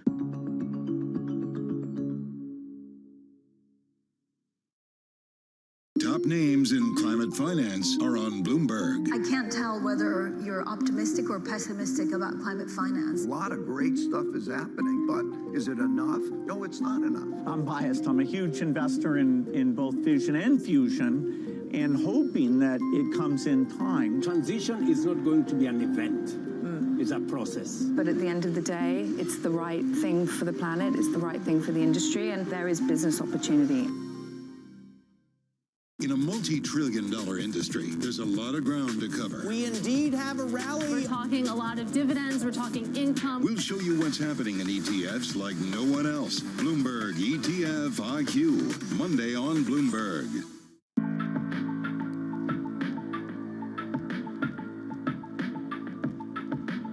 This is Bloomberg.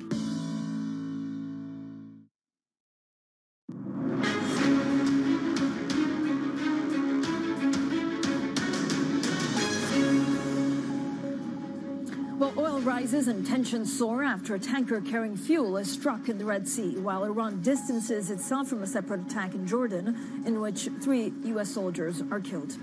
A Hong Kong court orders the liquidation of the world's most indebted developer, China Evergrande, in a new test for the embattled property sector. Plus, Philips shares fall after the Dutch firm halts the sale of sleep apnea devices in the U.S. following a settlement over faulty equipment. Well, good morning, everyone, and welcome to The Pulse. I'm Francine Lacqua here in London. Now, companies and governments have flooded international markets with more than $700 billion of new debt this month. It's a record figure, showing that investors are eager to take on credit risk while yields remain high. Well, my next guest says attractive values can still be found in a number of areas, although much of the juice was already squeezed out of the bond market in the final 2 months of last year. Well, Greg Peter is co-chief investment officer at PGIM Fixed Income. Greg, I like the idea. First of all, good morning, but I like the idea of the juice being squeezed, because it does sometimes, when you look at markets, really feel like that. So what are you expecting for early 2024 after, frankly, the pretty busy and interesting markets we had at the end of last year? It is. I mean, the end of last year, we had this ferocious rally. Yeah. So you really seen this dip down in yields, spreads tighten, stock market's higher. And so, many feel there's not a lot left. And for sure, a lot was squeezed out, as I guess I said. But I still think there's value, right? We're still in this higher interest rate regime. Inflation is, coming down, albeit it's going to be more volatile, not coming down at the same pace. But we still see a lot of value in fixed income, and we actually think fixed income is still a place to be from a balanced portfolio perspective. So corporates or government? Well, a little bit of both. So, as you mentioned, governments are issuing a tremendous amount of debt, so they have to fund these deficits. So I do think there's value there. But, certain parts of the credit markets also have value. But it's not like universal. You just can't lay on beta, I would say. So it's very idiosyncratic and very sector-driven. But, Greg, I've never seen so much attention at, Treasury sales at auctions than we've had in the last year. And I don't know whether there's an underlying belief in the markets, maybe if not spoken out loud, that at some point something will go wrong because of the amount of debt the U.S. has. The fear around the deficit is amazing. I haven't seen it in such a long time. It almost pales to what we observed in 2012 with the European debt crisis. So investors are really worried about it, but it's one of these things where it doesn't matter until it matters. And so no one really knows, which makes it quite scary. But at the same time, I do think that narrative is a little overplayed at this point. Yes, there's a tremendous amount of debt. Yes, that puts pressure on yields, all else equal, raises risk premium, but I don't think it kind of changes a lot of the underlying dynamics. I mean, I know, and when SVB went under, there was a lot of, chatter, which was, partly because of treasuries, but also there was a lot of chatter. It's always some mortgage-backed securities. But it's not as simple as that. Do you still see value in that market? I do. I mean, you know, what we learned last year in March with the SVB crisis was more around how the markets price in central banks. Yes. So it was like instantaneous, almost a 200 basis point cut. And to me, that just didn't make any sense. At the time, we had 6% inflation. Growth was really quite strong. And so I still think investors are using this outdated playbook and think that any wobble in the marketplace, central banks are going to step in. And I think there's kind of a misalignment there. And so what does that mean for opportunities? Well, what I think it means is that yields are likely to remain higher than what investors think. This whole, you know, front-end move down with central banks, you know, being much more aggressive, I also think is, you know, overplayed. And, you know, what we feel comfortable in fixed income is actually the yield. And so we're calling it yield is destiny. So what we think is bullish around fixed income is actually the yield itself. So it's not a capital appreciation play as much as it is, as we say, roll and carry. So, Greg, talk to me a little bit about some of the corporate issuance. Do you see, do you have, I think you split it in sectors, right? And financial issuance looks pretty attractive. Yeah.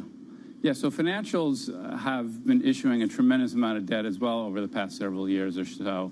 So there's a real opportunity to buy it, of course. But their fundamentals are really strong, right? And the regulation is, you know, much stricter now. There's more capital, more controls. And so we take a lot of comfort in financials.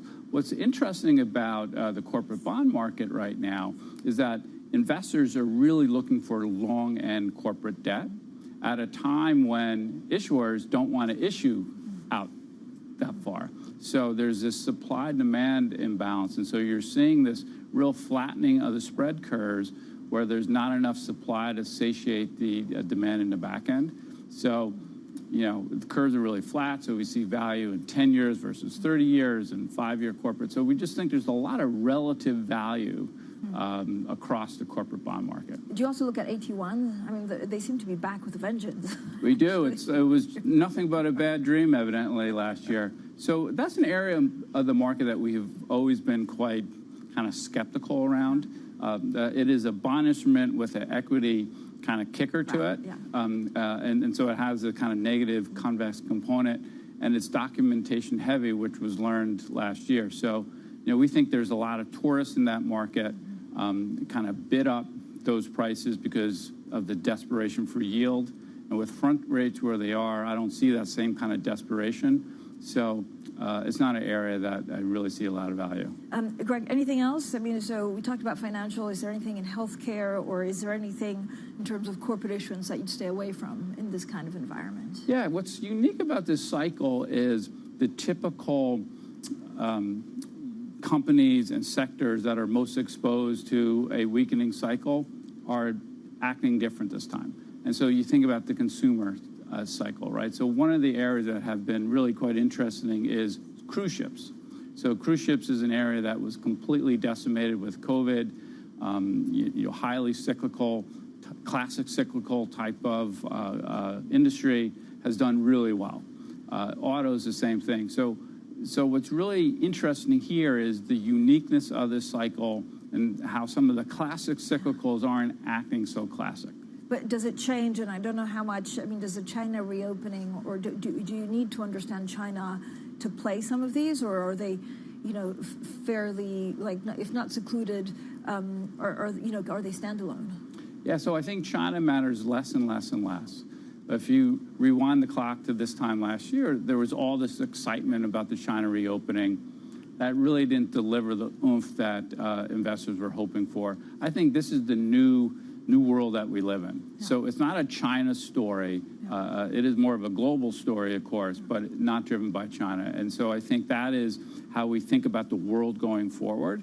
It's not this China-dominant type of story when it comes to these types of cyclicals. Greg, what do you do with Europe? So we also spoke to actually the German finance minister in Davos, and he was saying, look, Germany always gets portrayed as the sick man of Europe. It's just a very tired man. Nonetheless, I mean, some of the economic data is just not good from Germany. And so how does that play into all of your Europe thinking? Yeah, so, Germany is struggling here, candidly. And so I think one of the trends we've also seen over the past 12 months is the peripheral doing better than the core. A lot of it is energy-driven, but I think, China has been, I'm sorry, see, that was a slip. Germany's caught between China and Russia in many ways, right? On both sides of the supply chain, input and output, and they're in a really tough spot. And so fiscal spending is something that should help them. They kind of picked it up. Now they're retrenching again. So I think Germany will continue to be a laggard here for some time to come. Do you buy anything elsewhere? Are there any bond? I mean, you have election, you have European elections, many question marks about politically if it goes too far to the right or too far to the left. So is this the right time to be buying some of this debt? Yeah, so you have 50% of the world population entering elections this year, right? So it is a big election year, Europe included. So I mean, we still see value in some parts of the peripheral part of the European market. So, Italy has really done well. Will continue to do as well? Probably not. Portugal, the same story. Greece is a country that we've been investing in, for quite some time, even during the darkest days. It's on a great trajectory. So I think one of the themes that we have is that the peripheral and the core are really coming together. As some of those core countries, they have to spend more. They don't have the same kind of fiscal backdrop as before. And so that's kind of one of the thematics. Greg, thank you so much, as always, for joining us. Thank you. We went around the world. Greg Peters, our co-chief investment officer at PGIM Fixed Income. Now, coming up, President Joe Biden considers his response to a deadly attack on U.S. troops. We'll look at, of course, all of his options. That's next. This is Bloomberg.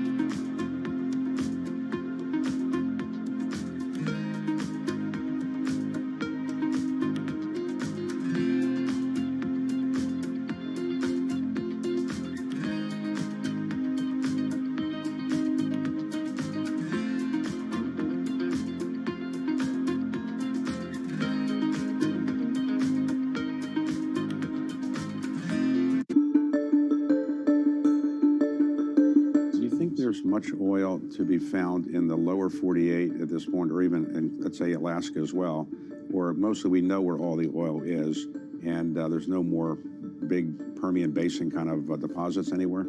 People have said that over time, and then we've always been surprised. And so the U.S. has been explored more than any other place in the world. I think the industry has a good idea, but technology allows you sometimes to recover things that you haven't been able to before. That's the story of shale. The other one that continues to be a positive story is deepwater Gulf of Mexico, where we'll go out and drill in a mile or more of water depth and then go down several more miles and find large fields. And the Gulf of Mexico is still relatively underexplored compared to the onshore. So I think there's still room for more discoveries.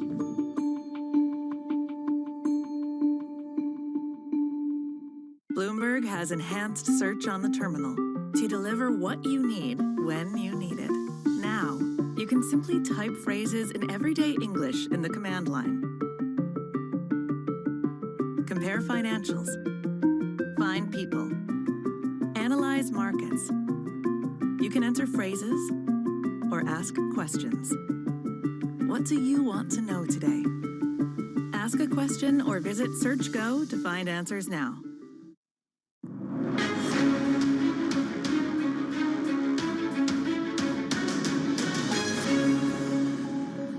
Well, U.S. President Joe Biden is weighing what could be one of the most consequential decisions of his presidency as he decides how to respond to a deadly attack on a U.S. base in Jordan. Well, we're now joined by Mark Champion, Bloomberg's international affairs columnist focused on EMEA. Mark, thank you for joining us. Realistically, what options does the U.S. have to cut through what seems to be an increasingly complex and also dangerous set of security challenges?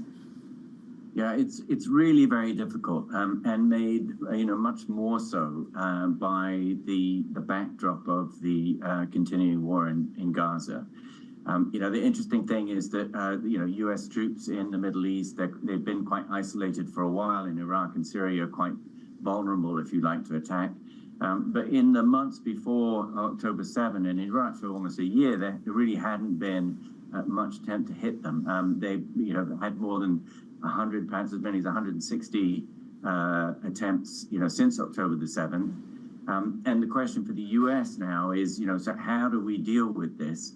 There will be an enormous pressure to go directly at Iran, which is seen and is the organizer of many of these militias and provides them with weapons, with funds, it treats them as an axis of resistance. So we don't know exactly how, what role Iran might have had in ordering this attack. They said they had none. But for the U.S., for Biden, it's going to be very, very tough to balance this, because if you go after Iran directly, that's a huge escalation. And there's very little evidence that Iran would simply back off. It would feel that it had to respond. Anything that you do less than that is not going to really solve the problem. Again, we have long 40 years of evidence that it's very difficult to deter Iran in that way, and it will not satisfy people at home in the middle of an election campaign. So a very, very tough calculation. I was going to ask you, Mark, how does the U.S. election, because we're in full campaigning mode, how does that change what President Biden is thinking? Yeah, I mean, it's going to play a significant role. It cannot do anything but. Republican, critics of the American policy on Iran, it's not like that they suddenly emerged and developed their, deeply held beliefs, just because of the campaign. But immediately they came out and said, very clearly that this, they think that this is all Biden's fault, that he's been weak, that the responses that he made so far to attacks on American assets in the region, where, there have been many, and the attempt was there to kill Americans. It's just that it took until now for a group to succeed. So, they're going to play this for all of the political capital that they can. And the president is going to have to, think about that when he's calculating what to do. For example, if he wanted to do this in what would perhaps be the most effective way, which would be to do it in a covert manner, to hit some asset of the Iranians, which is, connected and valuable to them, so it would, make them think twice. That would not do what is needed for him, politically. So that does complicate things. Mark, thanks so much. Mark Champion there from Bloomberg Opinion, our columnist. Coming up, Ryanair lowers its guidance, saying the battle with so-called pirate websites is hurting profit. We'll break earnings from Europe's biggest low-cost airline next, and this is Bloomberg.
think this will probably go down in history as one of, if not the largest financial crimes ever.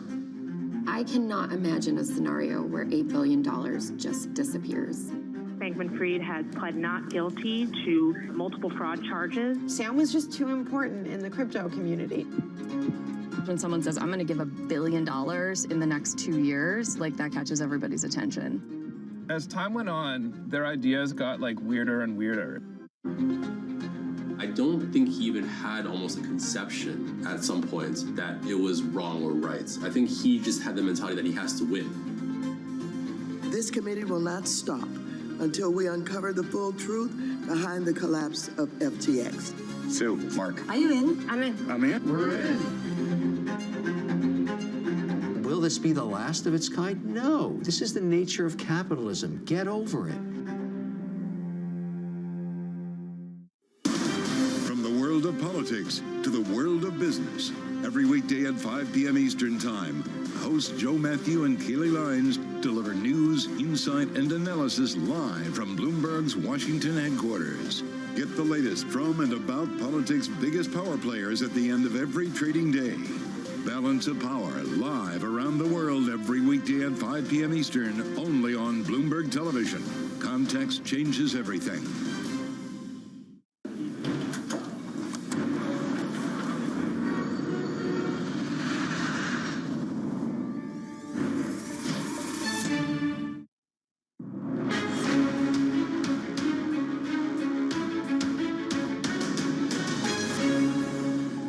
Is taken into the guidance, and actually that is also taken into the 3-year plan guidance for 2023 to 2025, where actually this is now in. Now, what is not in, and that's also something you alluded to, are 2 pieces. One is litigation, where we said earlier that we are working through getting further insights, and we hope hopefully later in 2024 to get more insight into the cases and to provide that. Secondly, it's the DOJ investigation that's also undergoing, of course, under full control of the American authorities. And we said that that would not become clear before 2025. Okay, so we will have to wait till 2025 to get a little bit more clarity on that front. When it comes to that agreement then, the decree with the FDA in the US, how long do you think it will take for you to meet the relevant requirements of that consent decree? So as I said before, there's timing of a consent decree which normally spans between 5 to 7 years on a totality. But actually what is important for us is this provides a roadmap for us to comply. And the moment we comply earlier, also you will see that we could come back earlier into full business in the US. I think it's also important to clarify that we continue to remain servicing our sleep and respiratory care patients in the US with patient interfaces, with services. And outside of the US, we are fully back where we are also providing respiratory care and sleep devices, new ones, as well as all the accessories that go with it. And I think the other bigger piece for us is that the totality of Philips has now the clarity, because yes, SRC is really important. We will be focused on complying and restoring the business, but we need to get the 80 billion really back into full performance gear. And therefore, the 7% growth last year, the 3 to 5% next year will be important to achieve, because then we can deal with any consequences of sleep and respiratory care. And most importantly, we can support the healthcare sector with the solutions that we have. Specifically, how much will you be putting aside for personal injury claims? So as I mentioned, the litigation is something we are working through.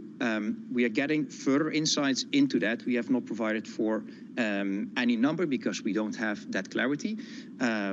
Firstly, it has to be seen if there needs to be something to be provided, and then if there's something to be provided, what is it based on? So that's something that is in process. Philips chief executive there, Roy Jacobs, speaking to Bloomberg a little bit earlier. Now, Philips shares falling after the Dutch firm halted the sale of sleep apnea devices in the U.S. following a settlement over faulty equipment. Now, Ryanair has also lowered the top end of its full-year profit forecast after third-quarter revenue narrowly missed estimates. Now, the low-cost airline has been hit by higher fuel prices and delays in deliveries from Boeing. Well, the chief financial officer, Neil Sorahan, told Bloomberg that he still has confidence in the U.S. plane maker. I think, in fairness, they are improving. I think things are moving in the right direction. But, you know, they just need to make sure that, you know, we're getting high-quality aircraft on time, all the time. And I believe that Dave Calhoun and Brian West are the people that are going to deliver that. Okay, you have confidence in the team? I have confidence in the team, yes. Well, we're joined by our reporter, Kate Duffy. Kate, I mean, interesting, really fascinating to look at Ryanair. So clearly a few challenges for Ryanair. Yeah, absolutely. So as you said, Ryanair have narrowed its full profit guidance for the year this morning, just slightly, but this is partly to do with the removal of their flights off online travel agent sites in December. This was a sudden and unexpected removal, but something that Ryanair wanted. And as a result, their load factors dropped, and they had to cut their fares in order to encourage passengers to book through their website. So this was partly to do with that, but also this time of the year, you know, it's one of the weakest seasons for airlines like Ryanair, who are leisure airlines. You know, they make most of their money in the summer, and so especially in Q4, that's going to be a weaker time for them. But of course, this comes at a time when you know, Ryanair are suffering from Boeing delivery delays. They are expected to get about 50 out of the 57 that they previously expected by summer. So there's a few things going on in the earnings this morning that investors will be concerned about. And Boeing, I mean, it can't seem to catch a break. I mean, it's like, frankly, challenging news after challenging news, and they report on Wednesday. So what are you looking out for? Yeah, so I think analysts, investors, also customers will be looking out for the impact of the MAX 9 grounding and the actual cost of that as well, and also the FAA's decision to stop Boeing from ramping up production. And all eyes will be on, as I said, how much this will cost and the total impact of that. Airline CEOs, some of them have come out and said that, you know, criticising Boeing, calling it out for the lapse in quality control. But the likes of Ryanair are confident about Boeing and say that they have improved their quality standards over the past couple of months from what they've seen with their aircraft in particular. So, yeah, all eyes will be on the impact of the grounding and the FAA's decision. So is it possible that Ryanair is interested in like a second-hand fleet of Boeing from someone else? Yeah, absolutely. So that's what the CFO said this morning, and also O'Leary on a company presentation. They said, you know, if United wasn't interested in their MAX 10s anymore, which is what they've suggested, they would take their planes. So it remains to be seen what will happen, but it is a possibility. I love that. It's like an offer. Michael, always out for a deal. Yeah. Thank you so much, Kate Duffy there, Aerospace, reporter looking at airlines. Now, some of the other movers that we're watching out for today, Holcim actually rising. This is on the back of plans to spin off its North American unit. This is the world's largest cement maker, and it said it plans to separate its fast-growing North American business to pave the way for a listing next year in the U.S. That would be valued at more than $30 billion.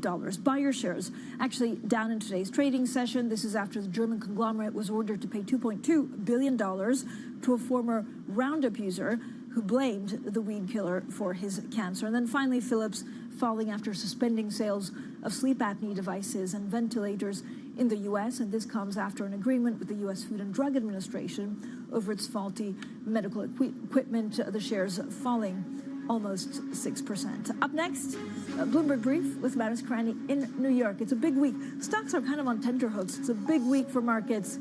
Have a lot of earnings, and of course, we have a lot of central banks action. This is Bloomberg.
world of politics. We're not going to be relying upon countries whose values we don't share. To the world of business. It's all about corporate power. Balance of Power.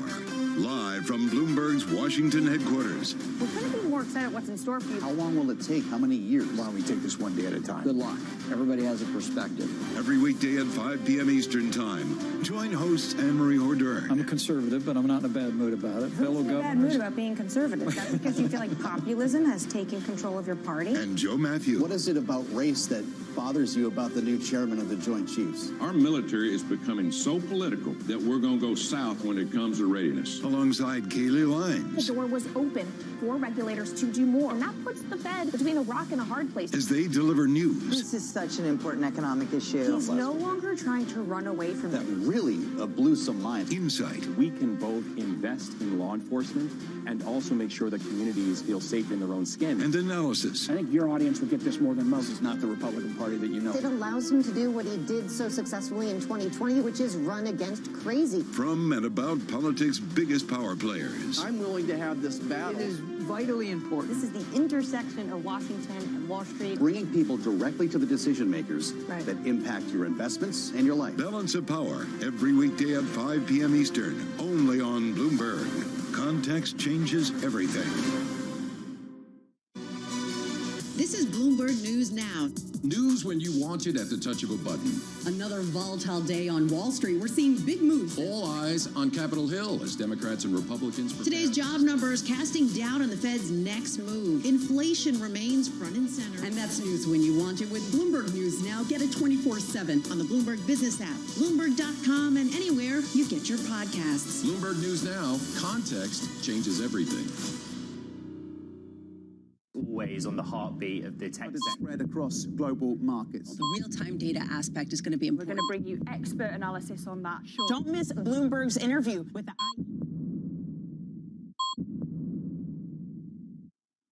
Why do the biggest names in business choose Bloomberg? That is a great question. It's a great question. Great question. Great question. Best question I get all night. Bloomberg. Top experts. Great questions.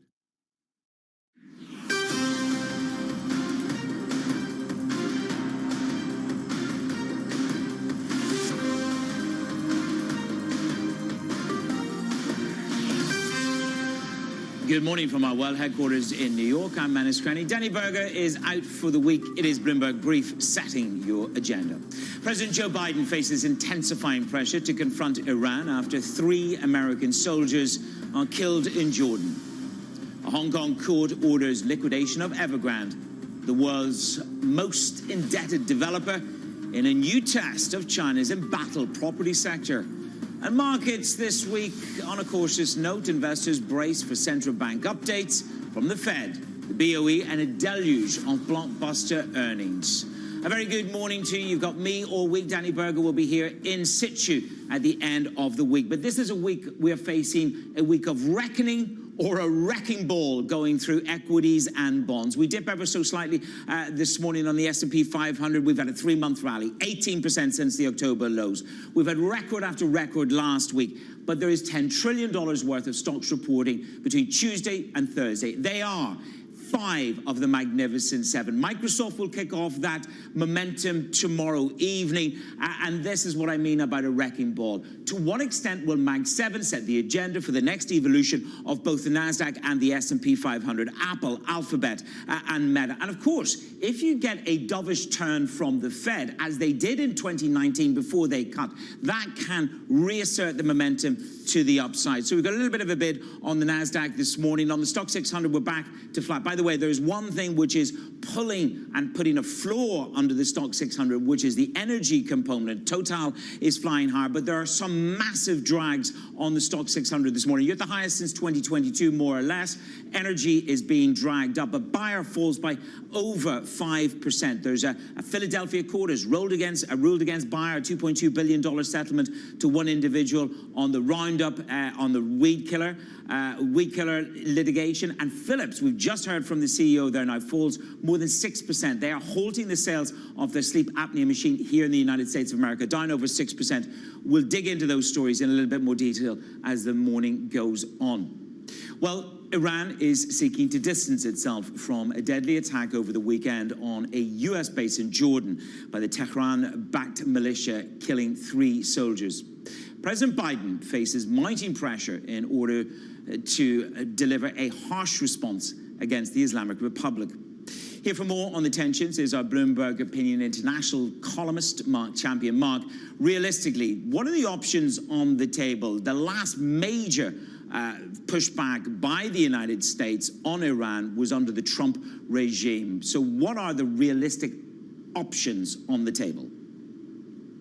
Well, there are a number of things the U.S. can do militarily. It has, a huge range of, tools at its disposal.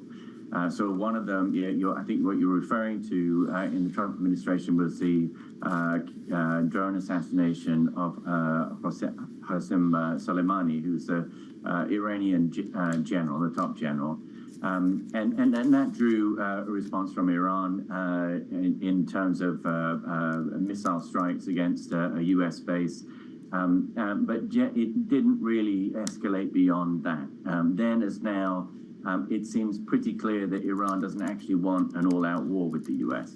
But it gets pretty complicated because possibly the most effective way that the Americans could do this is to do it covertly, to hit something very sensitive that the Iranians really care about, but then they aren't driven politically to respond and create an escalation.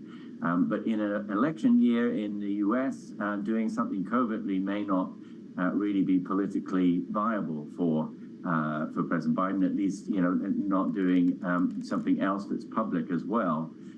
So he will be in a bit of a bind because on the one hand, he doesn't want a war with Iran, doesn't want to provoke that by hitting something hard where the Iranians feel that they just have to hit back. And on the other, he doesn't want to leave themselves exposed politically. Already the narrative of the Biden administration being weak on Iran is building ahead of steam.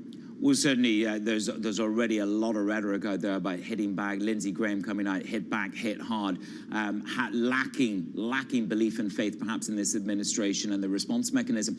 On a separate issue, obviously, there's escalation Thursday and Friday in the Red Sea. The Houthis hitting a Russian fuel tanker, and traders have been, I suppose, recalculating the risks there. Does this missile strike represent a major escalation? Well, it does, because until now, the Houthis have had avoided hitting oil tankers in general, and certainly, hitting anything with, carrying a Russian payload. And now that has changed, and as you say, it immediately affected oil markets, more so than all the strikes on container traffic. So it really has spread the contagion, the economic contagion, to a new category. It spread it to energy, whereas previously, what it was doing was driving up the price of container shipping, which then feeds through into inflation. But you've now sort of expanded the impact of that conflict in the Red Sea, and we'll see whether they hit more oil tankers, or what happens exactly with oil tanker traffic. But it has moved us into new territory. Yeah, no, it definitely has. And of course, that Trafigura ship being struck as well changes the dynamic. Now, let's just shift our attention to Paris. There were negotiations in Paris over the weekend on hostage release between Israel and Hamas. That's ongoing. Now, these were the spy chiefs gathering from a variety of Middle Eastern nations. What's the official Netanyahu response to the negotiations over the weekend? Well, he said that they were, that this was constructive, but at the same time, he said that there are significant gaps remaining that will need to be, closed. So it's very difficult. These are always going to be very tough negotiations because the Israelis have some pretty far-reaching goals in Gaza. The Hamas has the hostages are some of the only leverage that Hamas has, so they will want a high price for releasing them. And at the same time, the longer a ceasefire goes on, the more beneficial that is to Hamas. So the Israelis will, it'll be a sort of delicate operation to get the two sides to a point where both of them thinks that they are getting something out of the deal. Yes, they both want to feel that there is progress for both sides. Mark, thank you very much. Mark Champion of Bloomberg Opinion, covering the top geopolitical stories this Monday morning. Let's turn our attention to the stunning legal end of the world's most indebted property developer. A Hong Kong court has ordered that Evergrande be liquidated. Bloomberg's Justina Lee joins me now with this saga. It's been a tortured soul for a number of years now. We ended the day suspended on Evergrande. What happens next? Yeah, I think the really big question here, now that the Hong Kong judge has given this liquidation order for Evergrande, is, will anyone be able to actually execute it in mainland China, where most of Evergrande's assets are? And I think that is the question that will have a lot of kind of ripple effects for a lot of other developers that have also kind of like faced a lot of stress in this, kind of like worsening property crisis. And to kind of go back to the court case itself, I mean, it was brought by a creditor, and it seems like the judge has been waiting for a while to see if Evergrande was going to come up with a restructuring plan, and because it didn't, this is kind of what it's come to.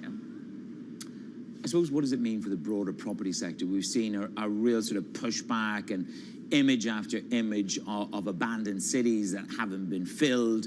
But what does it mean for the broader sector? I think one question is, I mean, if this liquidation kind of goes on, I mean, are Chinese authorities going to do anything? And if they don't, is this a sign that they're pretty comfortable to let kind of these defaults happen? And I think that is definitely going to affect sentiment for the sector more broadly. But I think apart from that, I mean, this would mean that Evergrande would find it even harder to complete a lot of their projects that haven't been finished yet. And given that a big focus of this property crisis are these like pre-sold homes that people bought kind of expecting for them to be delivered in a few years, I think that's definitely going to hurt confidence in this part of the market in particular. And that is going to further kind of counteract all these moves the government has been making in order to stabilize confidence. Okay, Justina, let's see where it evolves to. It's going to be a heck of a company to liquidate in terms of the precedents it will set. Justina Lee tracking the Evergrande story. Other stories trending on the Bloomberg terminal this Monday morning. We have Bloomberg learning that the US is aiming to announce major chip grants by the end of March. The awards are slated to go to Intel and to other US chip makers, as well as foreign firms, including TSMC and Samsung, to help them build factories right here in the US. Philips suspends the sales of its sleep apnea devices and ventilators in the United States. This after the Dutch manufacturer reached an agreement with the US Food and Drug Administration over the faulty medical equipment. I think it's also important to clarify that we continue to remain servicing our sleep and respiratory care patients in the US with patient interfaces, with services. And outside of the US, we're fully back, where we are also providing respiratory care and sleep devices, new ones, as well as all the accessories that go with it. And Bayer shares drop after the German company was ordered to pay $2.25 billion to a former Roundup user. The user blamed weed killer for his cancer. The verdict is the largest so far in the 5 years of litigation over the herbicide. And Bloomberg has learned that Reddit is being advised to consider a valuation of at least $5 billion for its IPO. Sources say that's the view from early meetings with potential investors.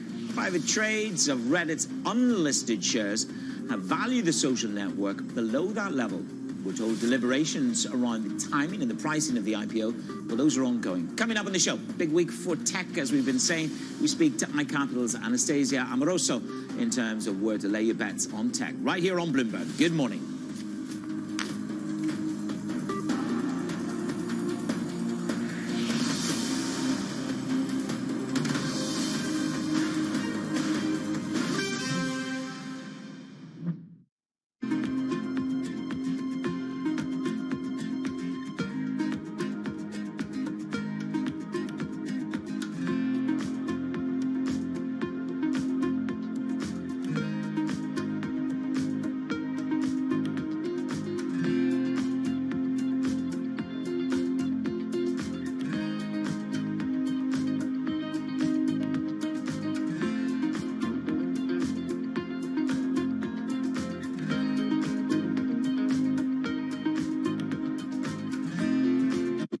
think this will probably go down in history as one of, if not the largest financial crimes ever.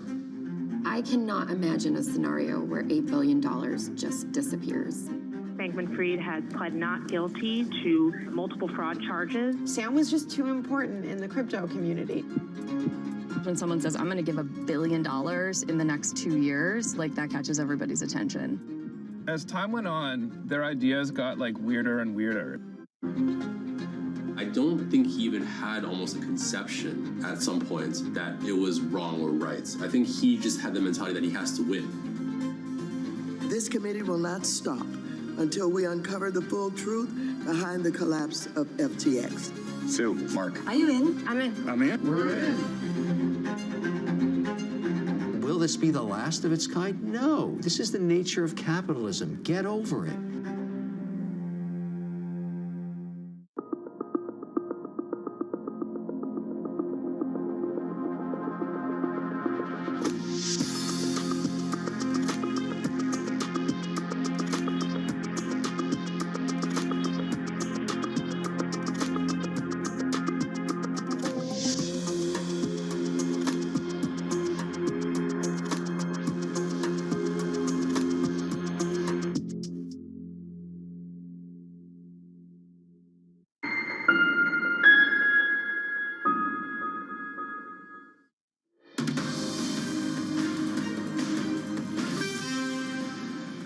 It's Bloomberg Brief this Monday morning. I'm Manus Cranny in New York. So what's ahead of you this week?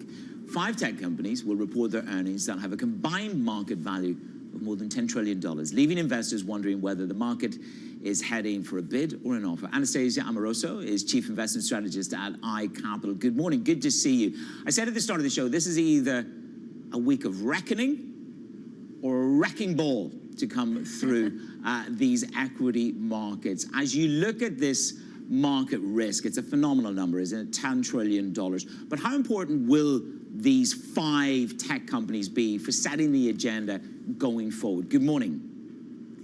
Good morning, Manus. Well, I think those 5 tech companies are hugely important in terms of delivering results this week. And I say that because you look at their expected earnings, those 5 companies combined should report earnings that are up 53% year over year in the fourth quarter. Now, you compare that to the rest of the S&P 500, it actually has a negative 10% earnings number for that same quarter. So when you think about what has been holding up the market, has been propelling us higher, it's those big tech companies because they really have an outsized influence, not just in terms of price performance, but in terms of earnings. So we certainly do hope that those companies deliver. And look, I think there is a decent chance of that because, first of all, you've got the economic momentum in the United States and globally picking up as well. So that should bode well for things like digital advertising and also e-commerce. And at the same time, you have the AI momentum that's not stopping anytime soon. So I think that's also going to drive some of those companies as well. So I'm optimistic, but you're right. That's a lot of event risk for this week. Is there any level of breadth entering into the portfolio for you? I ask that question because I look at the stock concentration, I look at the concentration of trades, and Bank of America, lots of surveys say the most over consensus, over bid sector is that tech. So to what extent is there a bolster or a diversification on that? Do you look beyond? I mean, what was it somebody said to me? Have some Broadcom, it's a poor man's NVIDIA, but there are alternatives that perhaps are undervalued relative to the NVIDIA, relative to the Microsoft. Right. Or how do you segregate that out? Yeah, well, there's lots of alternatives. And the first thing I would say, Manus, is, as long as these big tech companies deliver, I don't think you need to be out of them. I think you stick with them. But you do look to add other parts to your portfolio. And so when I look, for example, this dichotomy between the big tech and the smaller tech, and also perhaps some unprofitable technology companies, and when I look at the equal weight NASDAQ or the equal weight S&P, certainly those companies have not participated, or the small caps. So all of those things, the smaller cap tech, the equal weight S&P, and just the small caps, I think that's where you look for some of those catch-up trades.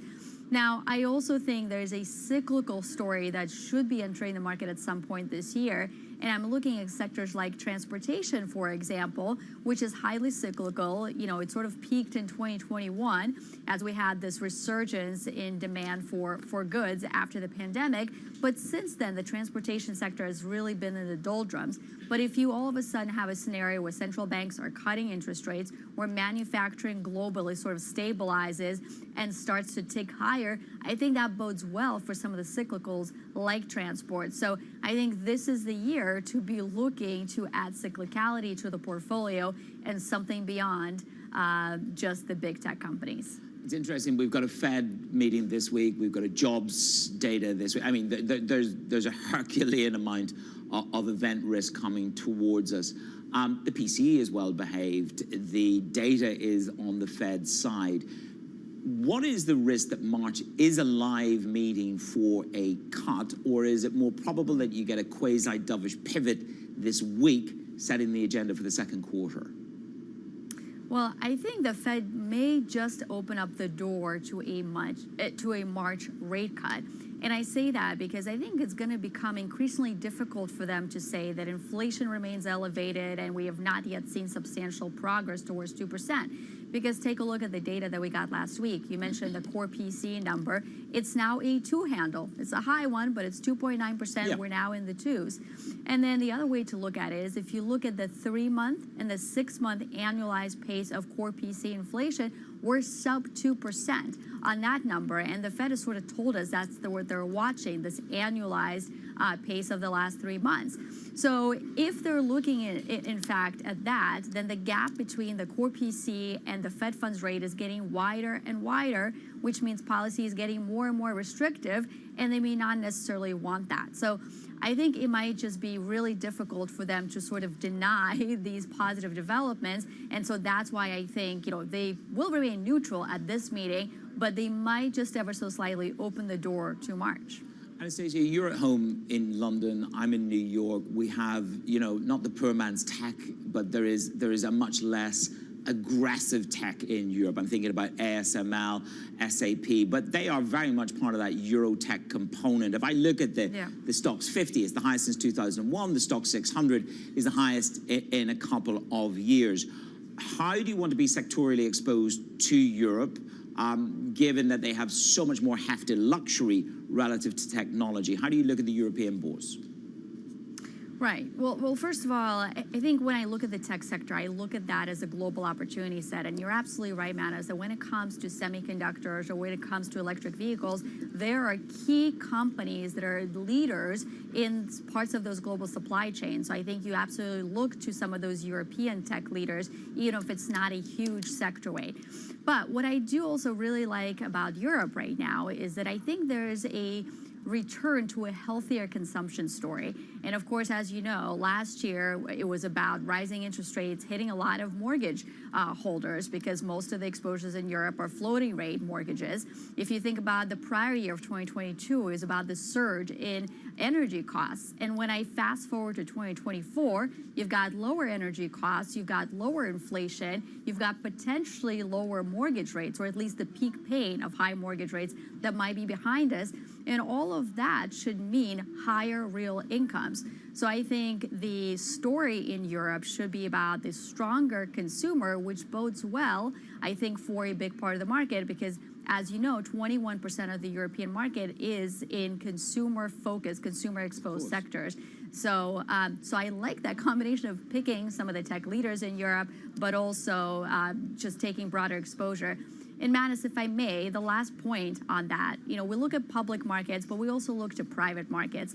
And while the public market exposure in Europe is skewed towards financials and some of the more cyclicals, the private market exposures, that's where you invest in innovation. That's where you have a lot of tech exposure. So I would very much look to European private markets. Okay, well, there's certainly a whole host of money flowing into private markets and private credit. It's been the roaring discussion of the last quarter. Anastasia, thank you very much. Enjoy your time in London.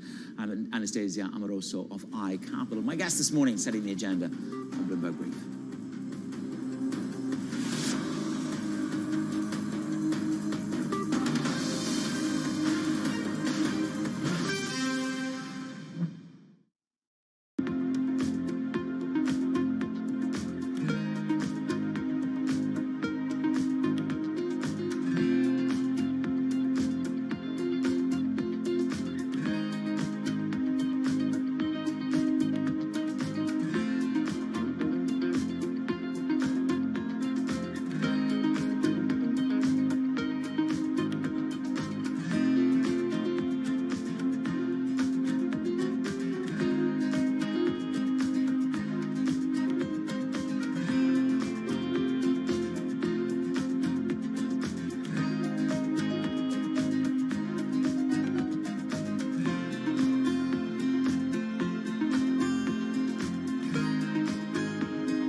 I used to have a data point I used to share that 75% of the people had never heard a phone ringing. Just think about it. I didn't say had never used a phone. They'd never heard it ringing.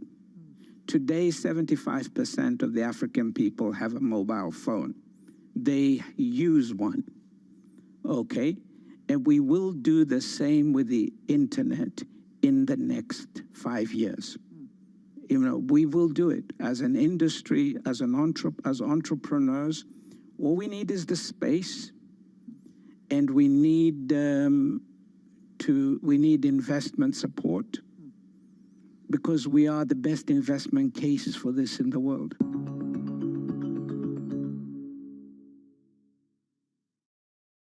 Always on the heartbeat of the tech spread across global markets. The real-time data aspect is going to be important. We're going to bring you expert analysis on that. Sure. Don't miss Bloomberg's interview with the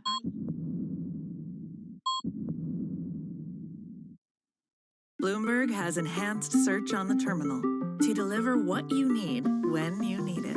Now, you can simply type phrases in everyday English in the command line. Compare financials. Find people. Analyze markets. You can enter phrases or ask questions. What do you want to know today? Ask a question or visit SearchGo to find answers now.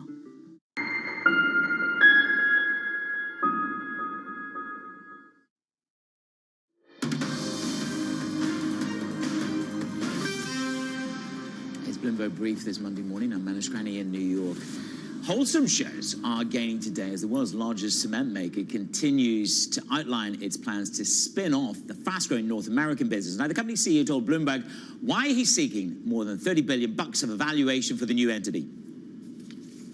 We have developed the most successful company in the building space over the last years, and especially in North America, we doubled the company in the past 4 years to over $11 billion with leading margins. And now our plan is to take that to $20 billion. To do that, we don't think to run the company like a subsidiary is the right way. We want to make it an independent company with strong U.S. leadership. The CEO of Wholesome, speaking to Bloomberg a little bit earlier, whoever said, well, there's muck, there's money. Let's turn our attention to the commodity board. You've got two very, very clear issues going on here. European natural gas spikes a little bit higher. We had that drone attack on U.S. troops with 3 soldiers losing their life in Jordan. What will the response mechanism be from the Americas? Oil dips, having put on 6% last week.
Part of the baby boomer generation, and this generation is now increasingly dealing with problems relating to Alzheimer's, dementia, and so forth.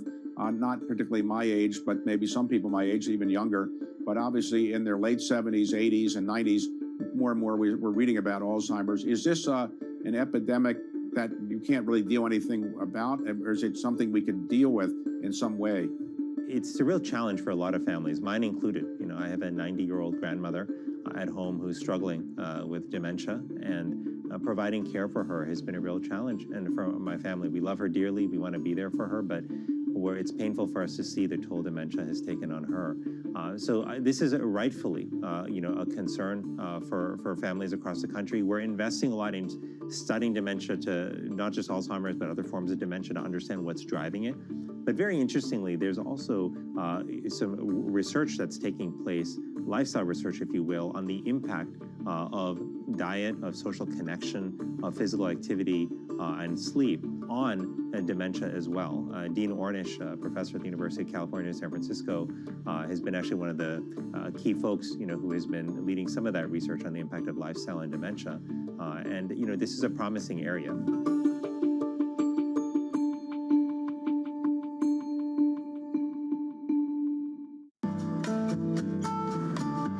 Or other authorities. Could face bigger challenges next. It was going to keep reading World Cup. This is a 3 as the economic picture. covering the intersections of Hollywood, Silicon Valley, and beyond.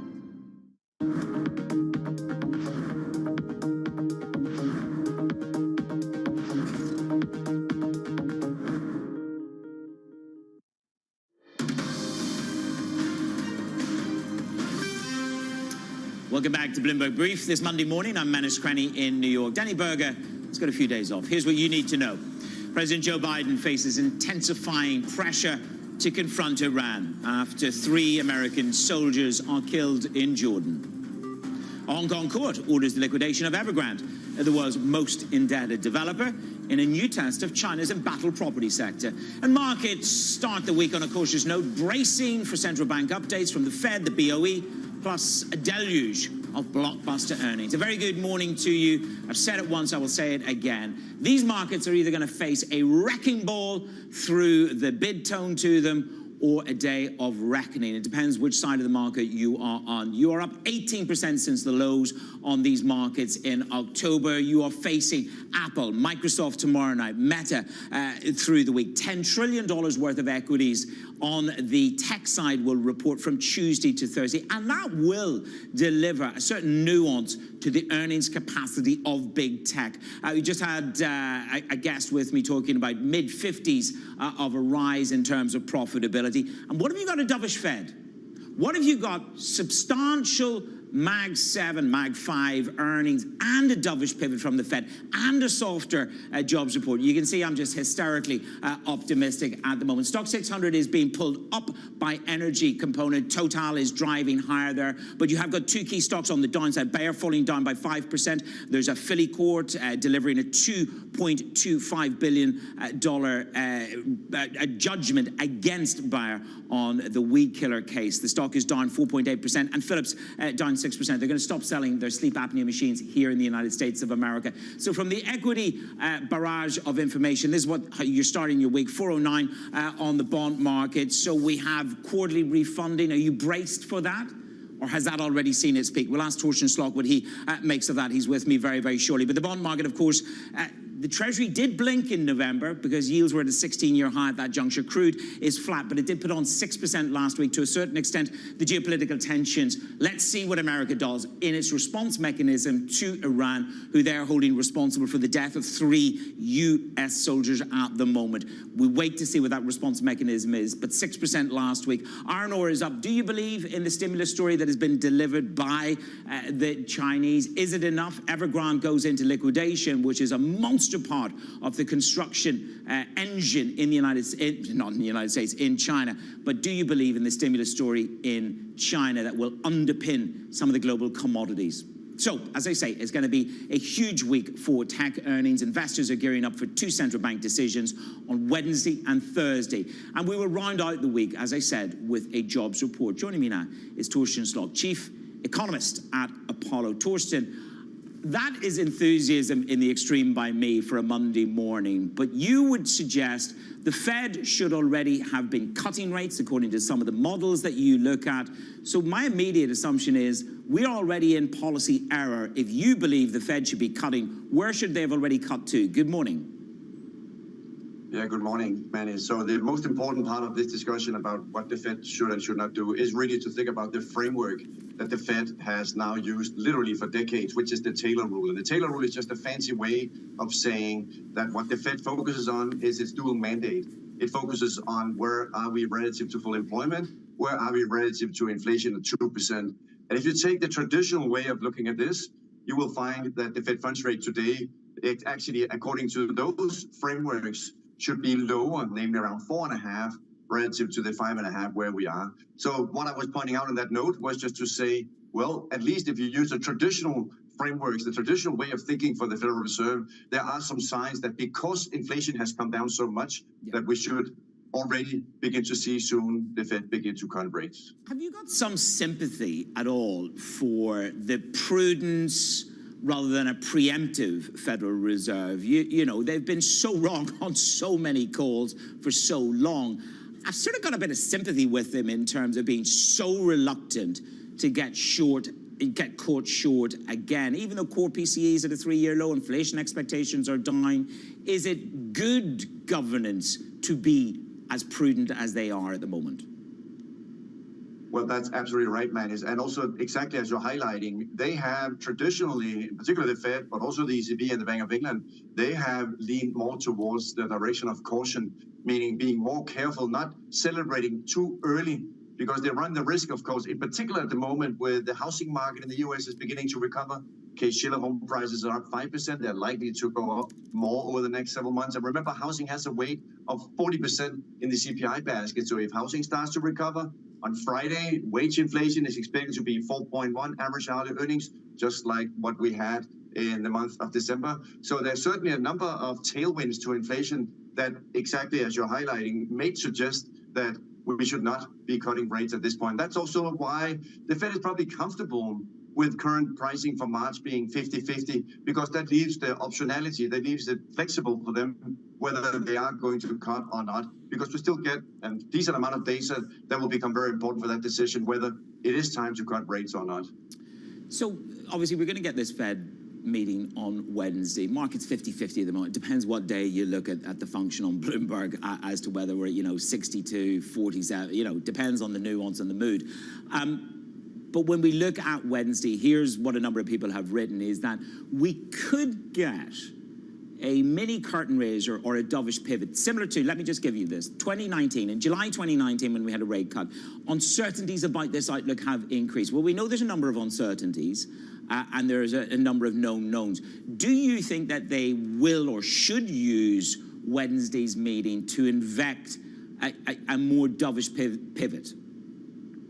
I do think that we did turn the corner with a pivot in December. That was, if we look back in history, that will be a monumental change in Fed communication. Was it justified? There's a lot of discussion whether they made it a little bit too early or whether they should have waited. But it's very clear that they are signaling now that the next move for rates is lower. So what I would expect for Wednesday is that they will be signaling that this was the change in the communication in December, that rates are moving lower. So as you're saying, Manis, I would expect that dovish communication to continue to signal that rates are indeed going down from here. The other issue that you also highlighted is, remember also Wednesday we get the details of the refunding announcement. Yes. So this issue of what the Treasury supply is doing is also a little bit in the background of a topic that also is beginning to raise some questions about what about long rates? Is there a risk that long rates might not be coming down so much and therefore we'll get a steeper curve simply because we have this significant increase in supply over the next several months ahead? So the bottom line is there's still a lot of things, including also oil prices, as you also talked about, that makes it a little bit more challenging for the Fed to declare victory here at this point. Well, listen, financial conditions are fairly louche. It's my favorite word. It's a bit like, a lot of people sort of wandering around with glasses of champagne. It's not zero rates, but FCON is still loose and louche. A couple of things I want to square away. The quarterly refunding. I mean, if we take our mind back to November, rates were at, do you remember at that time, Torsten, people talking, oh, rates are going to go to 6%. They're going to go to 7%. Well, obviously they didn't. So we get hysterical, don't we? We have these moments of sort of real hysteria in markets. And I just wondered to what extent have we forgotten about the size, the scale, and the impact of the quarterly refunding? What are you expecting? Because it is going to be an important pillar in the bond market at the longer end, isn't it? Absolutely. And I do think that the Treasury supply, according to the Treasury Buying Advisory Committee, neutral issuance scenario, Treasury supply across the curve when it comes to coupons is going to be 23% higher this year relative to last year. So think about it. Auction sizes for 3-year notes, 5-year notes, 10-year bonds, 30-year bonds, auction sizes will on average go up by 23%. Some of them, for example, 3-year notes will go up more. They will go up by 37%.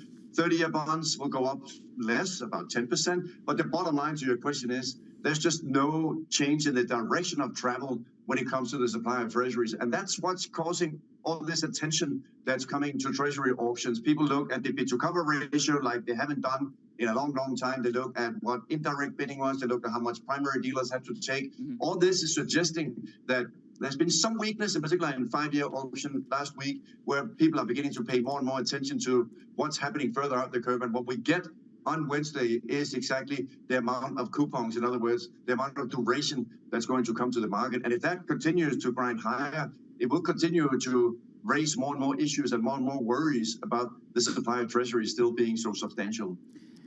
Listen, a lot of people sort of pillory me and lambast me for saying, could the US bond market face a quasi-Liz Truss moment? Now, I know that's a slightly existential question in that, you know, that was a very serious set of folly in policy that she and her chancellor announced, and the gilt market rebelled. So I'm not putting that out there as a thought, but is there a real risk of a material convulsing in the US bond market or choking on supply? Or is that something that happens in a couple of years when we get through this election cycle? I think that's very unlikely at this point. I mean, of course, that risk we've seen in history again and again in a number of different countries where, of course, that suddenly the government debt, after not having mattered for a long, long time, suddenly it does begin to matter.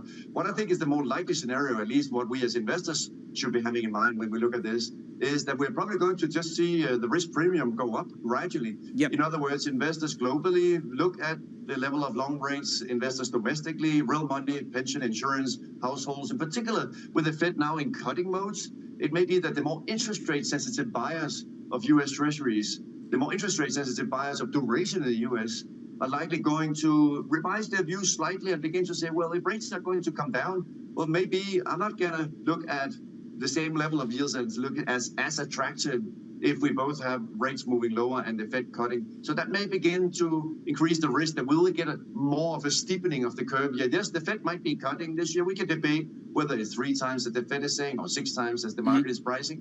But I think that as the Fed cuts, long rates are probably not going to come down as much. And that argues for the steepener still. I know it's a very popular trade, but I still think that with no change in the direction of travel when it comes to the amount of treasuries coming to the market, I still think the steepener is the right trade to have on.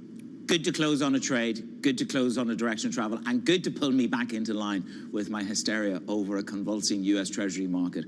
I'll settle into this whole American thing soon, Torsten. Thank you very much, Torsten Slug from Apollo. My guest this morning on the markets. Steepeners are us. Coming up, if other airlines don't want Boeing's planes, quite frankly, Ryanair will take them. Give them a call. The CFO is ready to take your call with your offer. Good morning from Bloomberg.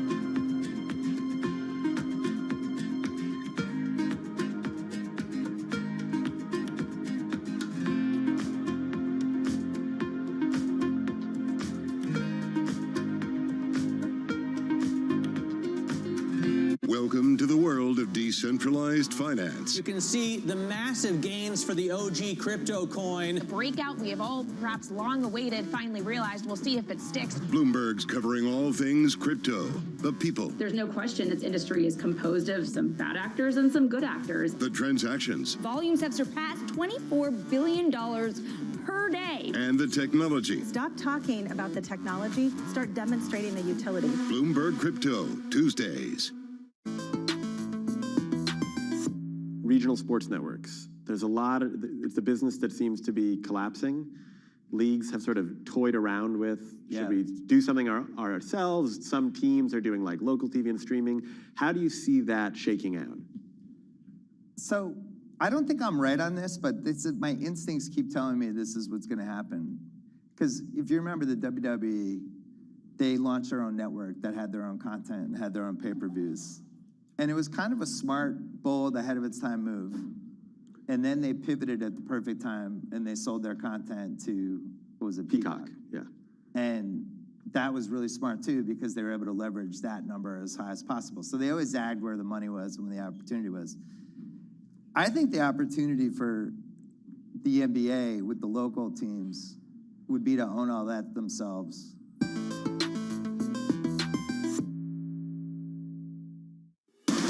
From the world of politics to the world of business, every weekday at 5 p.m. Eastern Time, hosts Joe Matthew and Kaylee Lines deliver news, insight, and analysis live from Bloomberg's Washington headquarters. Get the latest from and about politics' biggest power players at the end of every trading day. Balance of Power, live around the world every weekday at 5 p.m. Eastern, only on Bloomberg Television. Context changes everything.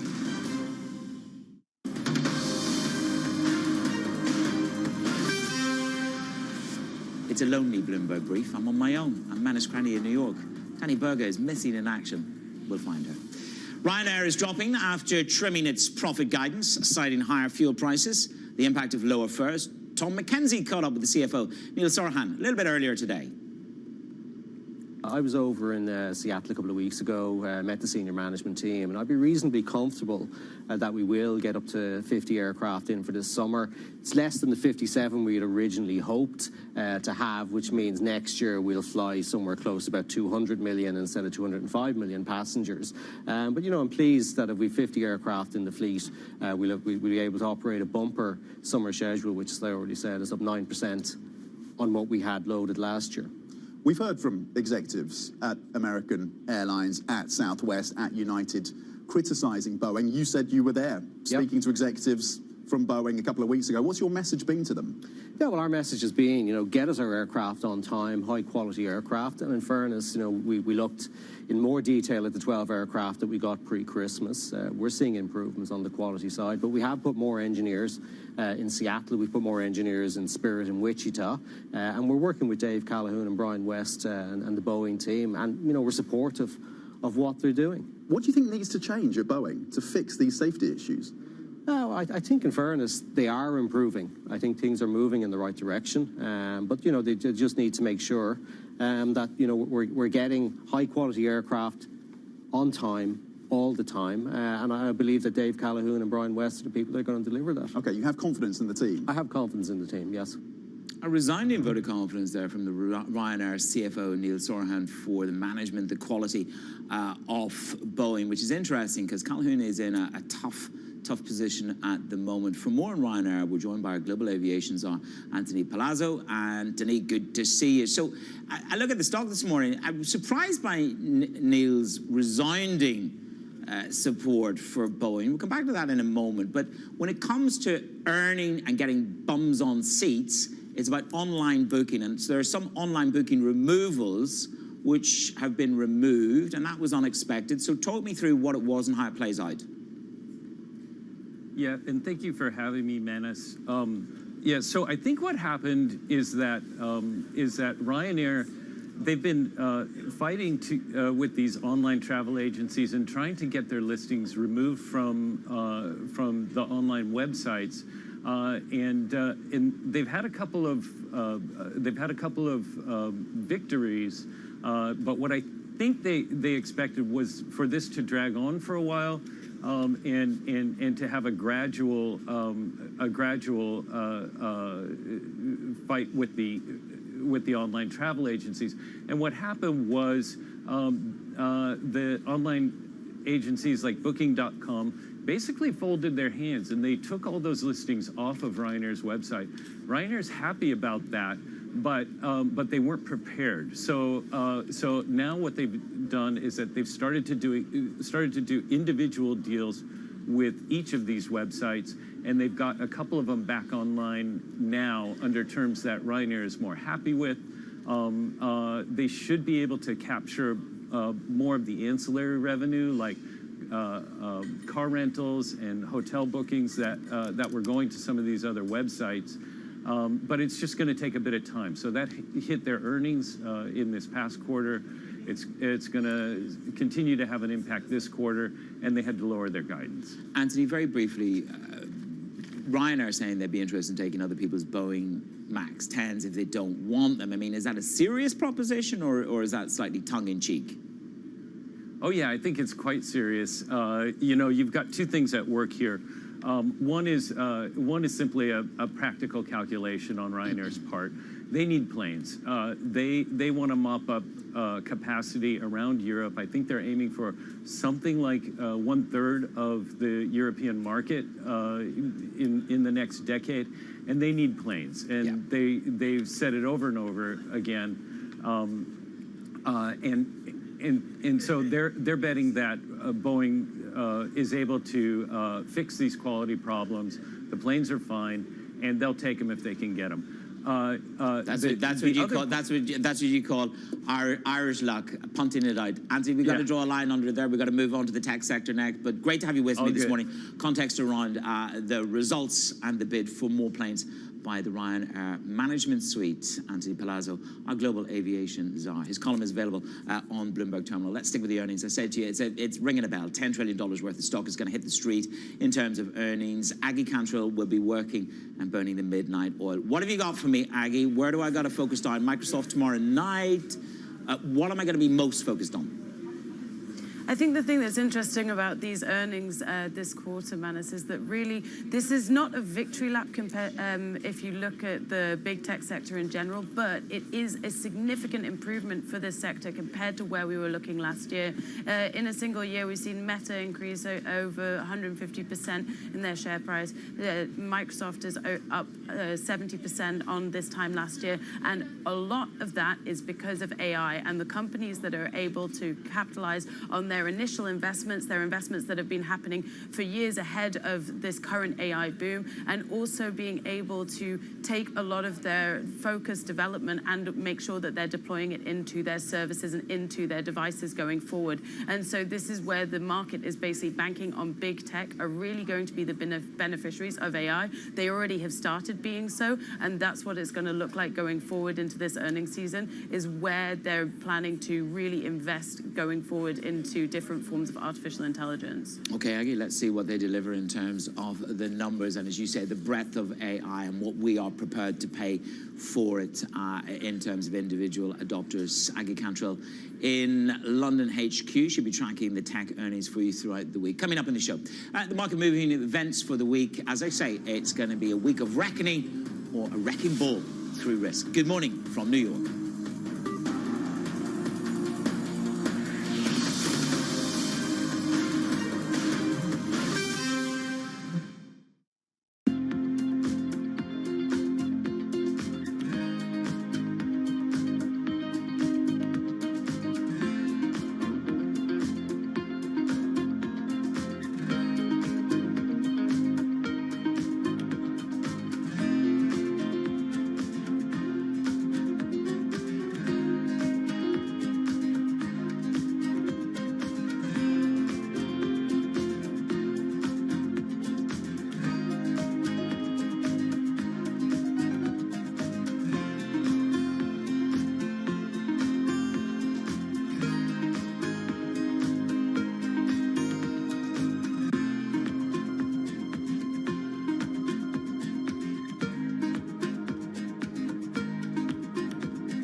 Maybe I should go do something else. I can't do anything better than I'm already doing. I've already turned this company around. I've made a lot of money for the investors, the shareholders, and yourself. Are you happy doing this? You're going to do this for the foreseeable future? I'm going to do it for the foreseeable future. I love what I do, and the reality is we've accomplished a lot. As you described, we've made Blackstone a lot of money. We made our shareholders a lot of money. More importantly, we've grown the business, and we've been a huge engine of opportunity. If you think about all the jobs we've created around the world, all the communities we've made better places, all the ownership groups who we've helped grow their business, and having built a world-class culture, the opportunities we've created for upward mobility for people. And this business, I would still say, is like a coiled spring coming out of COVID, particularly. So I feel like we just have more to do. My job's far from done.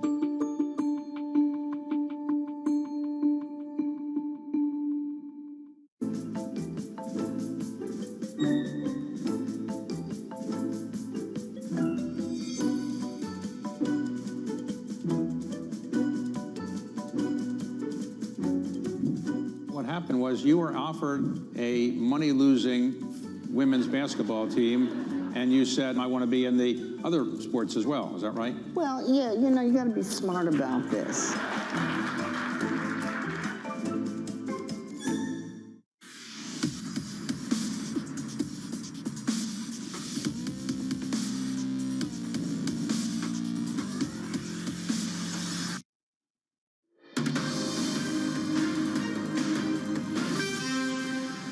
It is Bloomberg Brief. I'm Manus Cranny in New York. A look ahead on what's today's trading slate. And it's a busy week ahead. The main event is going to be Fed's rate decision on Wednesday, and that is followed by the Chair Powell's news conference. What will he hint? The Bank of England is on Thursday with Governor Bailey and his comments. Again, these central banks' conversations will be passed over very, very closely. A slew of data coming through in the week ahead. Jobs data is the crescendo on Friday. On the earnings front, as we've been saying, you've got Microsoft, Google, AMD on Tuesday, so they will set the tone in terms of profits for 5 of the largest in the Mag 7. So some other small movers for you. American Air rises. Citi is upgrading the stock. Deleveraging is the focus for them there. Nikkei reports NTT and Intel will join hands to develop the next generation of semiconductors using photoelectric fusion technology. And then Nikola climbs as Bird says buy on trucking and energy catalysts. So keep an eye on that. You got Nikola up 0.9%, but American Airlines pumping away up 1.72%. Now, the commodity markets are going to be very much in focus for the reaction function. This is the past 6 days. I want to give you some context. In the past 6 days, you've had this market move higher. You've had attacks on a Trafigura ship in the Red Sea. You have had attacks on Russian oil tankers. So there is an escalation risk in the back end of last week. It's interesting that the market this morning is not reacting more significantly to the reports and the confirmations of 3 U.S. troops being killed and 25 wounded. Now this, again, we understand was Iran-backed militants. Iran really pushing back against this. They are pushing back aggressively in terms of their participation in this. We wait to see what the reaction function from the United States will be to that. It's going to be a big day on Wednesday, not just because you got the Fed, so it's 50-50 as to whether they go with a rate cut. Most unlikely seems to be the building consensus. But this is the curve. And we've just had a conversation with Apollo and Torsten Schlock, and his view is very clear that you've had a slight drop in the curve in the past sort of 10, 15 days. But his view is that do not presume that the quarterly refunding will not hold back some of those interest rate hunters from wanting to take risk. Is there enough risk premium in the Treasury market, in the Treasury price? He thinks that steepeners are the trade. That was the view from Apollo. It's Monday morning, Bloomberg Brief. Surveillance is up next with the team. I'll see you tomorrow morning. We'll do it all over again right here on Bloomberg.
One of my greatest advantages, I own my company 100%. No board of directors. I make a decision, we move. And I had a guy say to me, runs a big media company. This guy ran a major division, Warner Discovery. Okay. It was just Warner Media at that time. He says, you know what, when we sit in our meetings, we don't talk about Disney. We don't talk about Paramount. We don't talk about Sony. He goes, you know who we talk about? I go, who? You. I said, really? He goes, yeah, you. I go, why? He goes, we are giant battleships, and you're like a little speedboat. And if there's gold on the beach, you run rings around us, get to the beach, take the gold, and by the time we turn our battleship around, you've already taken the gold. I go, that's right. I'm always gonna be that entrepreneur. I started my company from my dining room table 30 years ago. 30 years ago. And I started by calling every television station, asking them to carry my once-a-week show. On average, they all said no 50 times, and I worked through about 50,000 no's to get 150 yeses. That guy that was at that dining room table trying to pay his phone bill is that same guy today, 30 years later. That fire is still in my belly. I still run scared.